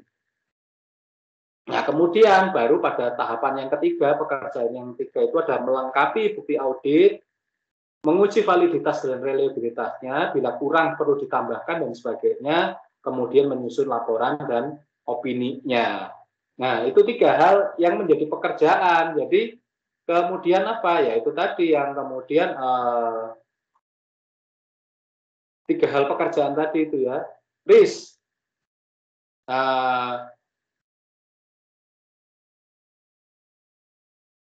assessment, risk respon, dan kemudian completing and reporting. Jadi dilengkapi dan dilaporkan. 3 hal pekerjaan itu adalah cara-cara, strategi, langkah-langkah yang bisa dilakukan untuk kemudian kita memitigasi, menurunkan resiko itu pada tingkat resiko yang bisa diterima oleh auditor.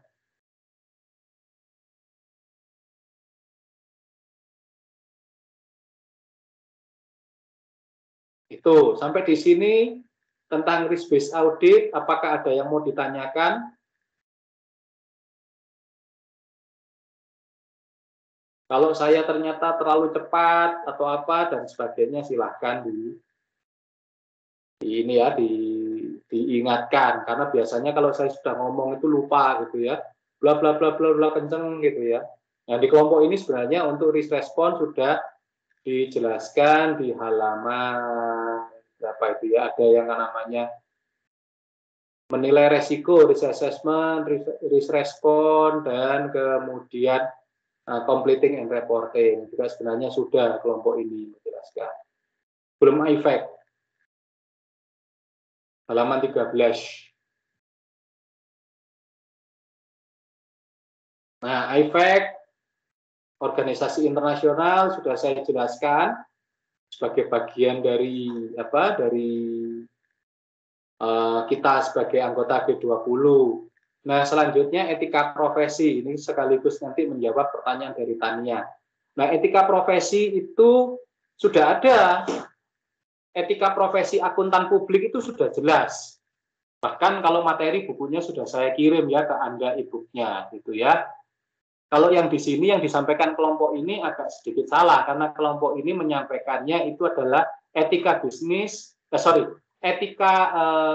etika profesi untuk auditor aparatur negara ya, untuk APIP. Aparatur negara, walaupun isinya relatif sama sih, hampir sama ya. APIP itu auditor yang ada di dalam pemerintahan ya. Contohnya mereka itu yang inspektorat, pegawai inspektorat, terus yang ada di KPK, BPK, BPKP, kayak begitu. Sedangkan auditor independen itu kan bekerja untuk sektor swasta ya, agak beda ininya apa etikanya, walaupun kalau dilihat ya tetap aja 5 prinsip itu tetap aja ya, integritas dan teman-temannya, tapi nggak apa-apa deh, yang penting sudah ada referensinya. Tapi tolong nanti kalau mencari referensi yang tentu saja tepat ya, bukan yang kemudian kita masuk ke sektor yang lain. Akuntan sektor publik kan ada sendiri nanti yang pembahas. Nah, tapi bahwa kemudian prinsipnya sama, bahwa kemudian prinsipnya etika profesinya harus auditor itu satu harus berintegritas. Integritas itu apa? Ya, dia bukan hanya berintegritas itu ya harus profesional, harus tekun, harus kemudian dia melakukan yang namanya due professional care, artinya dia harus kemudian bekerja secara profesional walaupun kemudian tidak memandang yang kemudian yang dia audit itu kecil atau besar, dia harus tetap melakukannya dengan secara profesional, mengerahkan segala kemampuannya, itu integritas. Objektif. Nah, objektif itu tidak kemudian karena dia tidak suka, saya katakanlah tidak suka pada perusahaan ini, perusahaan A, ya sudah saya audit seenaknya, ya tidak boleh. Terus terang, ya latar belakang saya mungkin ada ada 1-2 orang yang sudah tahu ya, latar belakang saya memang saya pemerhati lingkungan. Saya tidak suka dengan yang namanya sawit, karena sawit itu mendeforestasi hutan itu digunduli, diganti perkebunan, gitu ya.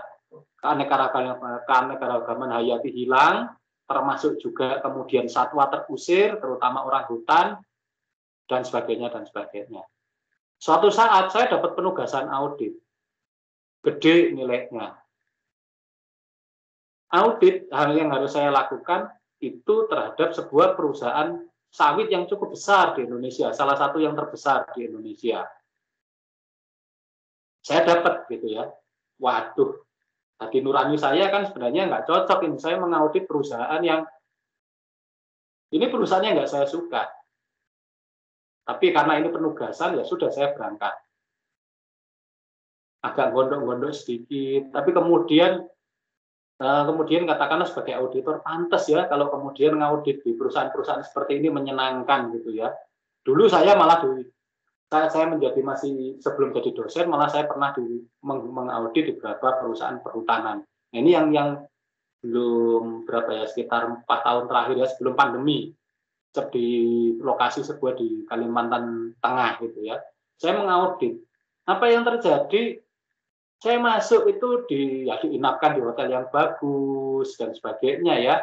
Tapi bukan karena kemudian mereka standarnya memang seperti itu. Kemudian saya perjalanan ke perusahaannya, saya lihat memang perusahaannya bagus. Secara pribadi saya tidak setuju dengan perusahaan itu ya. Tapi secara profesional ya saya harus objektif bahwa hasil auditnya memang bagus. Ya hasilnya bahwa kemudian prosesnya bagus, pengendalian internalnya bagus, tidak ada salah saji, semuanya bagus.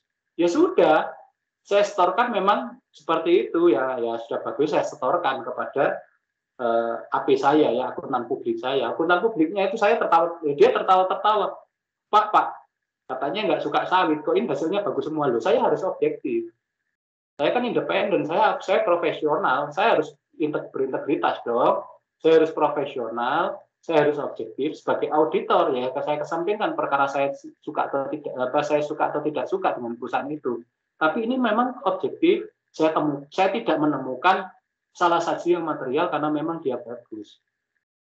Ya akhirnya apa, perusahaan juga merasa puas karena saya melakukan dengan profesional.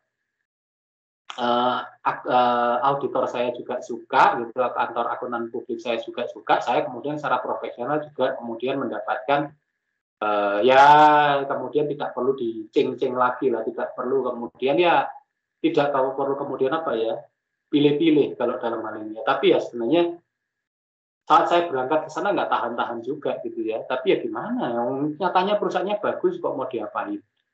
Seandainya perusahaannya itu jelek, katakanlah mereka sendiri tidak profesional, saya kejar sampai sekeliang-liang semut itu saya bongkar semuanya, katakanlah kelemahan auditnya supaya sekalian perusahaan itu ditutup. Nah, tapi ternyata perusahaannya bagus. Ya saya kan nggak mungkin mengatakan sesuatu yang bagus itu jelek karena saya nggak suka aja dengan jenis perusahaannya. Ya sudah, pulang ya teman-teman maki-maki itu teman-teman yang teman-teman yang katakanlah mereka yang para aktivis lingkungan. Ya saya tunjukkan ini loh hasil auditnya memang bagus seperti ini. Terus bagaimana? Ya lama-kelamaan mereka ngerti. Saya sebagai dalam tanda petik sebagai pemerhati, tapi juga saya harus berhadapan sebagai praktisi audit, ya saya harus profesional dong, harus objektif dong. Memang hasilnya bagus ya bagus. Jangan kemudian ini yang jadi prinsip. Kita boleh skeptis, harus malahan skeptis ya. Kita harus kemudian mempertanyakan, kita harus curiga yang beralasan. Seudon yang profesional, bahwa tidak semua laporan keuangan itu bagus, iya. Tapi bahwa kalau kemudian di sana memang bagus, ya sudah katakan bagus di atas bagus, hitam di atas hitam, putih di atas putih. Jangan kemudian hitam kita jadikan abu-abu atau putih kita jadikan kelabu. Ya tidak.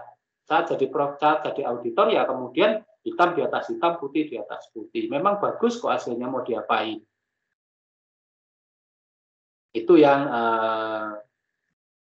prinsip yang kedua yang namanya prinsip objektif. Kompetensi profesional dan kecermatan, due professional care. Ya, kemudian tidak kita memandang apakah audit yang nilainya miliaran atau kemudian kita mengaudit yang nilainya hanya beberapa ratus juta asetnya. Tetap harus profesional. Itu ya, tidak kemudian memandang bulu. Mentang-mentang yang satu bulunya tebel gitu ya, anabul gitu ya. Duitnya banyak, kita bisa kerjain dengan baik.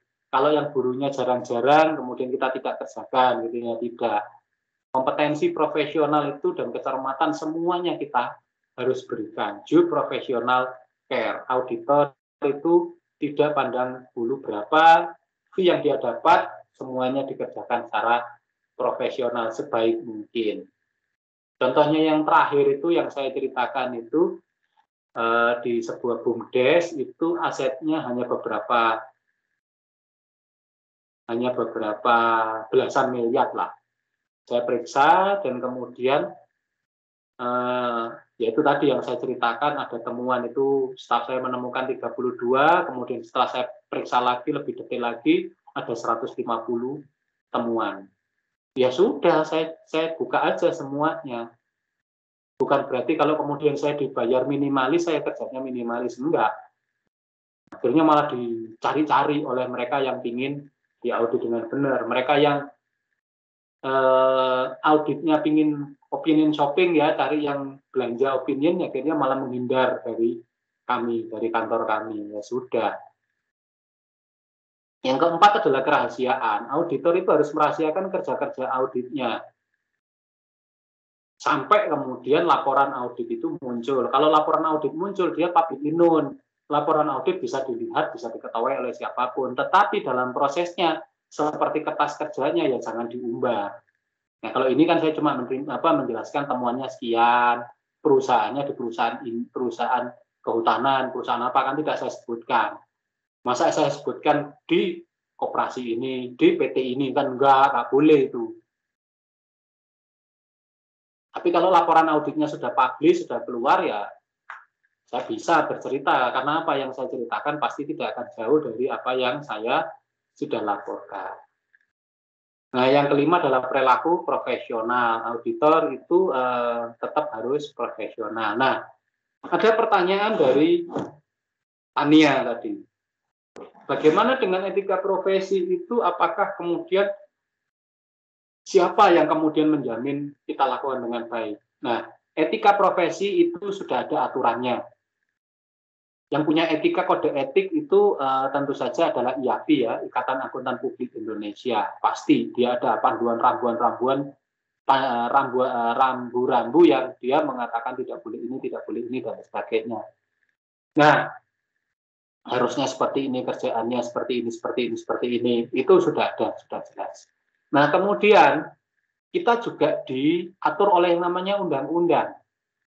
Undang-undang kan lebih sangar lagi ya, lebih tinggi lagi tingkatannya. Kalau profesi itu kan hanya yang lembaga, katakanlah Ikatan Akuntan Publik Indonesia, di atasnya ada IAI, Ikatan Akuntan Indonesia, itu kan lembaga profesi. Nah, kita diikat lagi dengan, itu ada kode etiknya, kode etik untuk akuntan, kode etik untuk auditor, sudah ada, bahkan sudah saya serahkan, saya sudah berikan ke ini namanya, di Teams ini sudah saya juga berikan ke Anda. Silakan nanti mendownload atau mengunduh. Terus kemudian di atasnya kita itu dibatasi oleh namanya undang-undang. Undang-undang nomor 5 tahun 2011 tentang akuntan publik itu jelas mengatur semuanya. Di situ kita tidak boleh ini. Kalau etika profesi, kalau kita melanggar, paling-paling kan kita dikasih peringatan. Kalau setelah dikasih peringatan, kita paling nggak disuspend 1 periode, katakanlah 1 tahun tidak boleh mengaudit, atau bahkan yang lebih keras dicabut izin akuntan publiknya. Nah, kalau undang-undang bukan hanya kemudian dicabut, tidak ada lagi peringatan, isinya cuma dicabut izinnya, Dan kemudian hukuman. Hukumannya bukan hanya hukuman administratif, bahkan hukuman denda. Sekian miliar, kalau terjadi kesalahan sekian miliar, bahkan dikurung 5 tahun, 10 tahun. Lah, jadi yang namanya jadi akuntan publik itu nggak enak juga gitu ya. Kenapa? Dia berhadapan dengan undang-undang yang kalau kita sampai salah, jadi kita dikriminalkan karena memang berarti kita bekerja tidak dengan profesional dan baik. Nah, itu yang dari luar, dari lembaga profesi, dari pemerintah yang menjaga bahwa akuntan publik itu harus sakral. Dia melakukan assurance, memberikan keyakinan bahwa laporan keuangan yang sudah disusun oleh perusahaan itu bersifat baik, bersifat memberikan keyakinan pada publik. Itu yang disebut dengan assurance, memberikan keyakinan. Nah, tetapi yang lebih dari semua itu, ya kendalinya ada pada diri kita sendiri. Namanya itu adalah locus of control. Ya. Locus of control, locus of control ya. Kalau tulisannya gitu ya, locus of control. Nah, locus of control itu apa? Kendali diri sendiri. Kita kemudian untuk menjaga diri kita tetap etis. Kita tetap profesional, kita tetap independen, kita tetap objektif, and so on, dan sebagainya. Nah, itu adalah locus of control pada diri kita sendiri. Pak, apakah Pak Dan selalu tahan uji? Oh, ada kalanya saya juga nggak tahan. Grogi, ngeredek. Ya, kemudian yang saya lakukan untuk saya pede ya, saya minta lebih mahal gitu ya. Pernah suatu saat saya mengaudit sebuah koperasi. Mungkin pernah saya ceritakan ya waktu kemarin itu, minggu kemarin. Saya pernah mengaudit sebuah koperasi guru. Dia kedua terbaik se-Jawa Timur. Apa yang terjadi saat kemudian kami audit? Waduh, ternyata di sana itu fraudnya nggak karu-karuan. Yang namanya pengurusnya, manajemennya itu menggunakan aset koperasinya semena-mena. Ya karena apa? Nah, guru satu kecamatan kan tiap bulan kan selalu dipotong gajinya untuk masuk untuk bayar menjadi anggota. Jadi dia tidak perlu cari anggota, duitnya masuk terus. Apa yang terjadi? Terjadi banyak kecurangan. Harusnya asetnya itu katakanlah ada sekian belas miliar gitu ya. Itu yang ada sekitar 3-an. Dari sekitar 15-an miliar yang ada betul-betul ada itu 3 miliar. Yang lainnya itu dimanfaatkan semuanya oleh pengurusnya. Masa ketua pengurus itu berani ambil, oh saya ambil beras 2 ton, saya ambil gula 1 ton, dengan alasan ada punya pokoknya diambil kan oleh dia. Itu kemudian dijual lagi. Jadi orang yang ngambil, kemudian istrinya itu yang jual lagi dengan lebih kecil ya, per 5 kilo, per 10 kilo dijual oleh keluarganya itu untuk di sekitar rumahnya dia. Jadi dia memanfaatkan koperasi itu yang dapatnya murah untuk menjual barangnya. Itu kayak begitu, dan tidak disetorkan lagi masuknya itu. Wah, nah kemudian kan saya audit dan saya temukan itu. Apa yang terjadi? Saya ditawarin. Wah, kemudian Pak, ini tolong Pak, kok laporan auditnya kayak begini ya. Kan kita harus diskusikan kan, obrolkan dulu dengan klien, dengan auditor. Lah iya, memang kayak gini loh. Ini nggak ada semua, ini nggak ada semua, nggak ada semua, nggak ada semua. Saya periksa yang namanya gudang itu ya. Tumpuannya itu di luar, tumpuan berasnya itu di luar. Saya naik ke atas, tengah-tengahnya itu kosong, cuma ditumpuk di luarnya tok. Seakan-akan ada, tapi tengahnya kosong. Demikian pula dengan gula. Nah, ternyata itu kayak begitu modus operandinya. Nah, saat itu ya yang pernah saya ceritakan, yaitu kejadiannya beberapa belas tahun yang lalu. Mobil saya masih Panther High Sporty. Bodinya saya sudah body semi off-road gitu ya. Kemudian saya ditanya, Pak, gimana Pak? Kalau nanti pokoknya diatur, laporan keuangannya bagus, mobilnya itu nanti ganti touring, Pak. Wah, saya kan kepikiran, touring saat itu yang terbaru. Mobil saya harganya kalau di total paling pol dengan modifikasinya kira-kira 100 juta. Saya dikasih Peter Touring yang harganya 300 juta. Tiga hari kalau nggak salah saya nggak bisa tidur. Saya ambil nggak ya, saya ambil nggak ya, saya ambil nggak ya. Waduh, tiba-tiba jadi mobil touring baru loh ini. Waduh, kemudian saya putuskan tidak. Karena apa? Saya ingin ganti kembali ke mobil off-road yang asli. Sebelumnya saya pegang Taxity yang saya pergi off-road. Saya kemudian yang minta, boleh, saya mau merubah laporan ini seperti yang Bapak minta, tapi bukan touring, Pak. Kalau Panther naik ke Panther, gampang, Pak. Saya pinginnya itu naik ke yang lebih bagus, Pak. Saya pingin Land Cruiser atau Land Rover Modiar, kan harganya 600 juta, kan. Ya, kemudian, waduh, Pak, kalau begitu keterlaluan, Pak, kami nggak mampu. Ya, kalau nggak mampu, saya laporkan apa adanya. Kan sekalian, gitu. Saya minta yang lebih mahal lagi. Ya sekalian kalau ternyata orangnya mau gitu ya saya mungkin akhirnya yang greget juga kalau kemudian orangnya mau nggak apa-apa Pak karena penggelapannya itu sudah 3 miliaran lebih gitu ya. Nah kalau begitu kan akhirnya saya naikkan gitu ya daripada minta yang harga 300 saya naikkan ke harga yang 600 dan bahkan yang 800 ya. Kalau Land beli saya ganti dengan Land Cruiser itu 600-an, kalau Land Rover Defender berarti kan 800-an juta gitu ya. Sekalian mintanya yang mahal gitu ya. Wong yang dia tilep juga banyak kok 3 miliar lebih kok. Oleh ketua pengurusnya kok ya, belum yang lain-lain. Itu 3 miliaran. Saya mintanya itu. Orangnya bilang, "Iya Pak, kami bicarakan dulu di antara kami." Waduh, saya juga terus kemudian ya 3 hari kemudian saya juga nggak bisa tidur. Nah, ini kalau kemudian diiyai, saya kemudian jadi punya Land Rover atau paling nggak punya Land Cruiser kan juga orang bertanya-tanya dari mana tiba-tiba gitu ya punya barang segitu mahal. Ternyata rapat mereka punya rapat ketemu saya lagi, wah Pak bagaimana Pak kalau tetap high sporty baru terus kemudian ditambah uang sekian. Wah saya katakan tidak, saya tidak bisa dibeli. Padahal juga kepikiran. Akhirnya laporan saya keluarkan apa adanya, terjadi chaos di koperasi itu, jadi koperasi terbaik nomor 2 se-Jawa Timur, kemudian dia di-downgrade menjadi binaan, diawasi oleh dinas. Karena apa? Terlalu besar manipulasinya.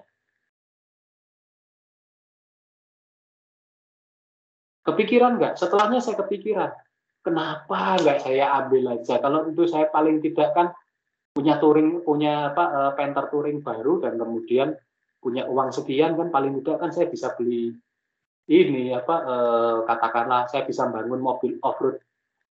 Katakanlah Jimny saya punya mobil off-road, saya punya touring ya.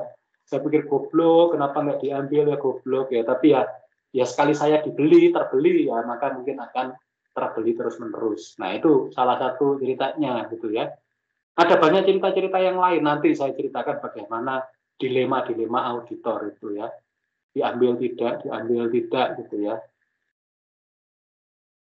Ya kalau memang masih wajar dan memang kemudian saat ngobrol kemudian dia bisa menjelaskan, ini loh Pak masalahnya kendalanya seperti ini kita lakukan perbaikan bersama, ya bolehlah. Tapi kalau kemudian dia sudah jelas-jelas manipulasi, terus kemudian tidak ada penjelasan, tiba-tiba dia mau nyuap, nah itu yang jadi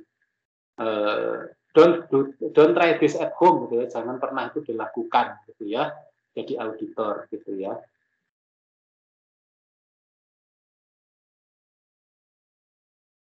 Nah, kode etik itu locus of control.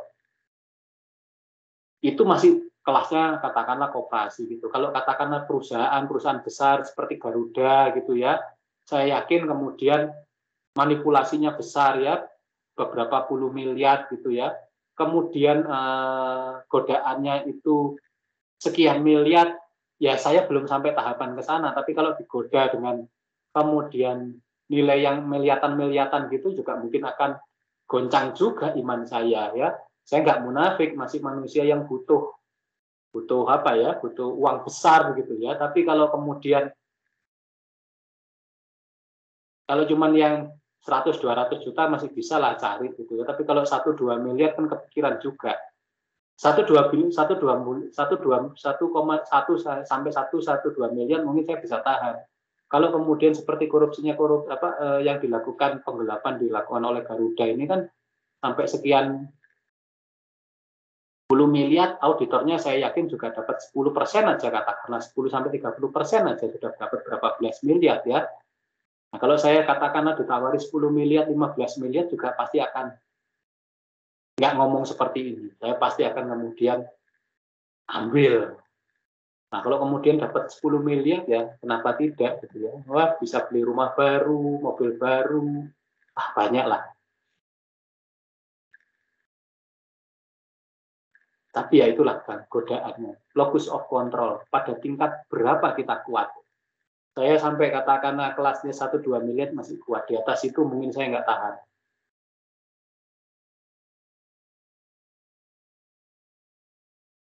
Saya akui sebagai manusia biasa masih kadang kepikiran kalau itu duit gede gitu ya. Kalau duitnya ya masih kecil atau sedengan, nggak usah lah. Dosanya nanggung gitu ya. Ya locus of control enaknya ngomong itu ingat dosa gitu ya. Bahasa gampangannya ya. Tapi locus of control itu adalah bagaimana kita menahan diri untuk tidak melakukan hal-hal yang tidak etis. Apakah ada Pak auditor kalau enggak buat, kalau enggak berapa banyak contoh kasus nanti yang Anda lihat hari ini Garuda, besok mungkin ada Telkom, mungkin kemudian besok itu ada kecurangan auditor yang dilakukan pada grup Lipo, pada Asian Agri, ada banyak besar. Kita nggak usah ngomong yang katakanlah seperti Enron, Worldcom di luar negeri ya, yang dapatnya 150 juta US dollar gitu ya, akuntannya itu. Kita cukup yang di Indonesia aja, yang dilihat kasus-kasus di Indonesia yang ternyata nilainya juga fantastis. Beberapa puluh miliar, auditornya loh ya, penggelapan yang dilakukan ya ratusan miliar. Nah, hal yang lain yang perlu diperhatikan yang lain adalah sistem pengendalian mutu. Ada yang ditanyakan mengenai etika profesi? Nah, kalau pengendalian mutu di sini tentu saja ada kaitannya dengan bagaimana auditor itu paham tentang sistem pengendalian internal yang ada di dalam perusahaan. Sehingga dia bisa mengendalikan mutunya, baik itu control environment, ya, atau lingkungan pengendalian, risk assessment-nya, terus kemudian information system, control activities, monitoring yang sudah juga disampaikan oleh kelompok ini dengan baik ya. Terus kemudian ada SPM, sistem pengendalian mutunya itu ada independensi, penugasan kepada personil, konsultasi itu bisa kepada auditor sebelumnya, kepada auditor yang lebih profesional, ada supervisi, bagaimana proses pengawasan terhadap staf auditnya, ada bagaimana pekerjaan, bagaimana proses kerja itu dilakukan dengan baik pada staf dengan penugasan yang sesuai dengan kapasitas. Terus kemudian ada pengembangan profesional. Jadi enaknya di auditor itu kerja di kantor akuntan publik itu kita upgrading itu terus-menerus. Baik secara keilmuan maupun secara sertifikasi. Biasanya setelah kerja 1-2 tahun, KKWT dulu, setelah diangkat, kita jadi associate 1, nah saat itu kita bisa mulai disekolahkan. Sekolahkan mulai dari katakanlah ambil sertifikasi AK, ambil CE, ambil yang lain banyak ya yang bisa dilakukan. Bahkan kemungkinan bisa juga disekolahkan. Terus kemudian promosi, bagaimana mekanisme promosi sebagai auditor eksternal ya, auditor independen. Jadi mulai dari associate 1 jadi associate 2, kemudian manajer 1, manajer 2 dan sebagainya. Terus kemudian bagaimana menjaga keberlanjutan dengan klien. Inspeksi, bagaimana kemudian tugas-tugas Ya, inspeksi itu bisa apa? Bahwa kemudian auditor sangat mungkin bisa saja dia itu diaudit oleh auditor yang lain. Kalau kemudian adanya peer review ya, peer review itu pekerjaan audit dari sebuah kantor akuntan publik itu diaudit oleh kantor akuntan publik yang lain. Jadi disupervisi oleh kantor yang lebih besar. Makanya rata-rata itu ikut jaringan. Jadi jaringannya bisa ikut jaringan internasional, bisa ikut jaringan kantor akuntan publik yang ya biasanya afiliasinya memang dengan kantor akuntan publik internasional ya, entah itu Big Four, entah itu kemudian kantor akuntan publik yang skalanya itu regional ya, di Asia kayak atau di ASEAN yang lebih kecil gitu ya. Tapi biasanya kalau gabung ya sekalian aja yang gede. Paling enggak kalau tidak bisa Big Four ya yang internasional. Itu kira-kira kelompok ini juga sudah menyampaikan studi kasusnya dengan baik ya, dari 2 kasus di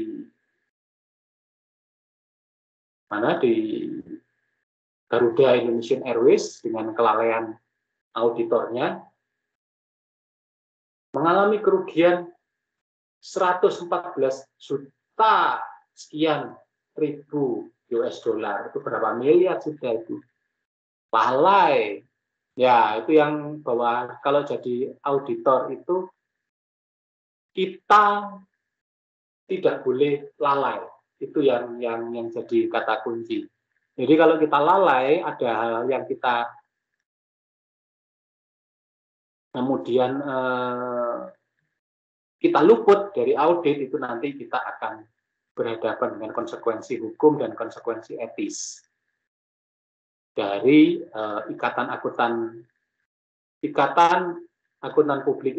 Institut Akuntan Publik Indonesia (IAPI) atau dari IAI, atau lebih besar lagi bahkan berhadapan dengan masalah hukum. Nah, itu. Terus kemudian di sini diceritakan sanksinya itu bahwa kemudian di Kasner ini suspend kalau nggak salah ya. Disuspend, diberi peringatan tertulis. Karena dia hanya lalai. Kalau dia sengaja, pasti dicabut ya izinnya sebagai auditor independen atau sebagai akuntan publik.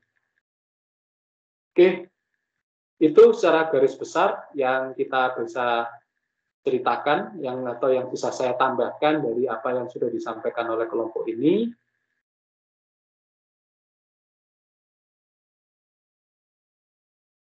Ya,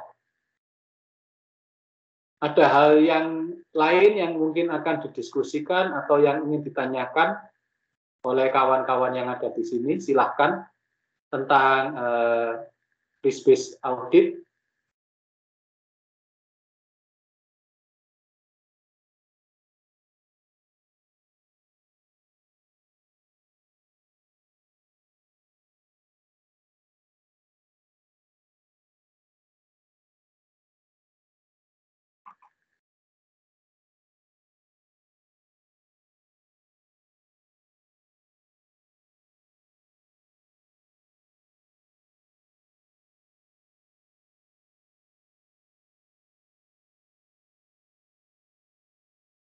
Oh ya, kelompok ini kirimnya kemarin jam berapa ya?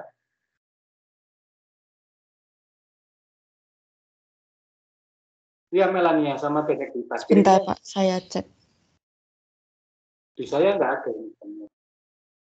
Saya kemarin kirim jam 4:54 sore. Wah, ya makanya saya terakhir itu sampai 4:30 gitu ya, kebetulan 4:30, terus kemudian saya lihat-lihat mana belum dikirim. Saya khawatir nggak dikirim gitu ya. Kalau nggak dikirim kan besok pagi apa yang saya periksa gitu ya. Kemudian ya pasti ada konsekuensinya nilai. Makanya terus kemudian selamat sore Pak, saya lihat tanggalnya masih kemarin. Ya kebetulan memang saya kemarin off-nya lebih cepat ya, karena saya ada hal yang lain harus saya kerjakan. nggak apa-apa. Yang penting sudah masuk gitu ya. 1 hari sebelumnya itu bisa sampai malamnya nggak apa-apa. Kebetulan saya kan ya, tidak cek di HP gitu ya. Kalau di HP kan pasti ketahuan jamnya. Ini saya nggak tahu. Oh iya 16.55. Di sini ada ini muncul ini di laptop saya juga muncul 16.55. Nggak apa-apa kok. Pokoknya sehari sebelumnya ya. Pada nanti yang lainnya. Pokoknya yang jelas sehari sebelumnya. Paling tidak pagi itu. Kalau kuliah yang lain kebetulan enaknya saya ada yang jam 10 dan rata-rata jam 12 gitu ya.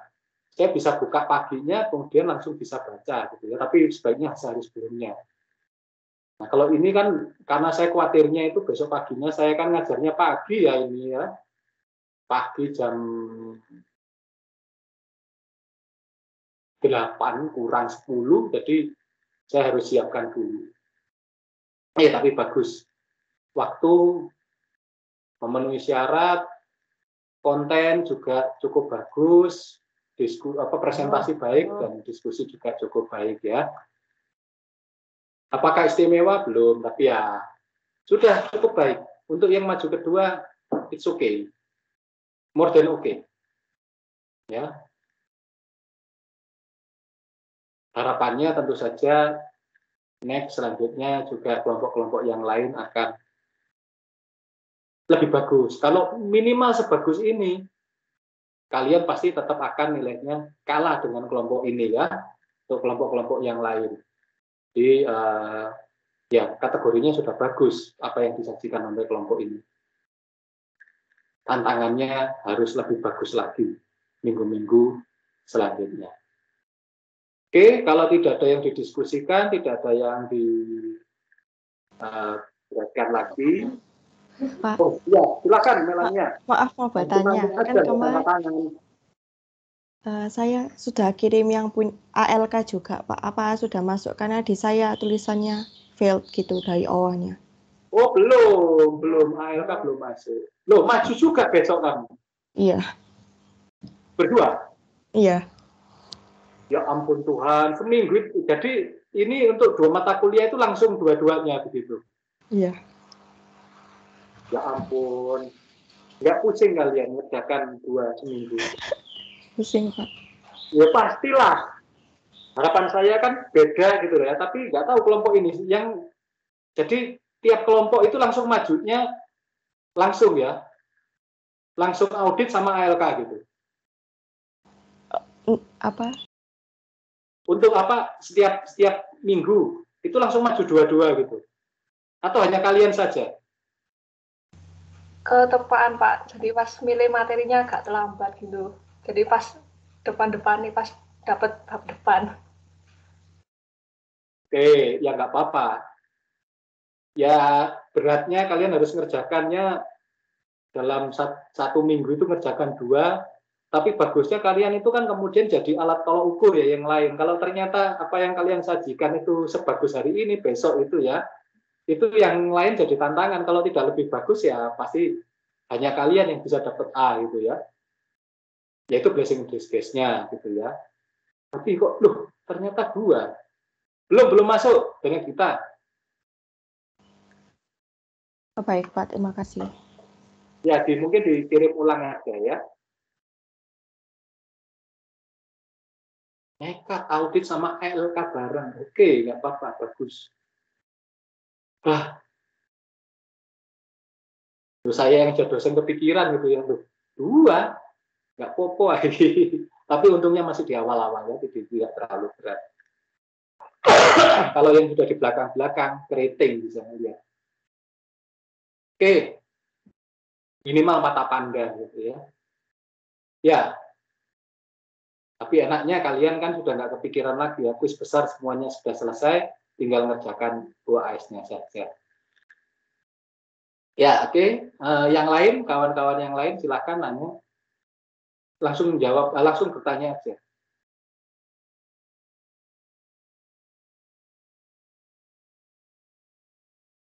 Tidak ada.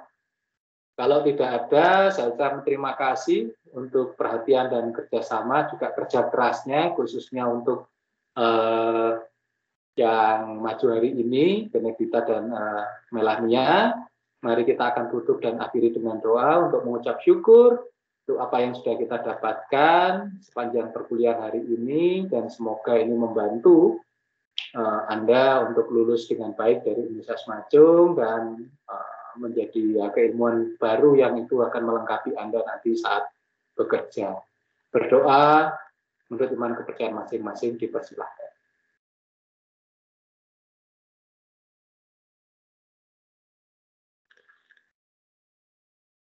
Berdoa cukup. Terima kasih. Kita akan ketemu lagi besok pada mata kuliah analisis laporan keuangan. Selamat pagi. Pagi Pak, terima kasih. Selamat pagi, terima kasih Pak. Iya, sama-sama. Pak. Oke.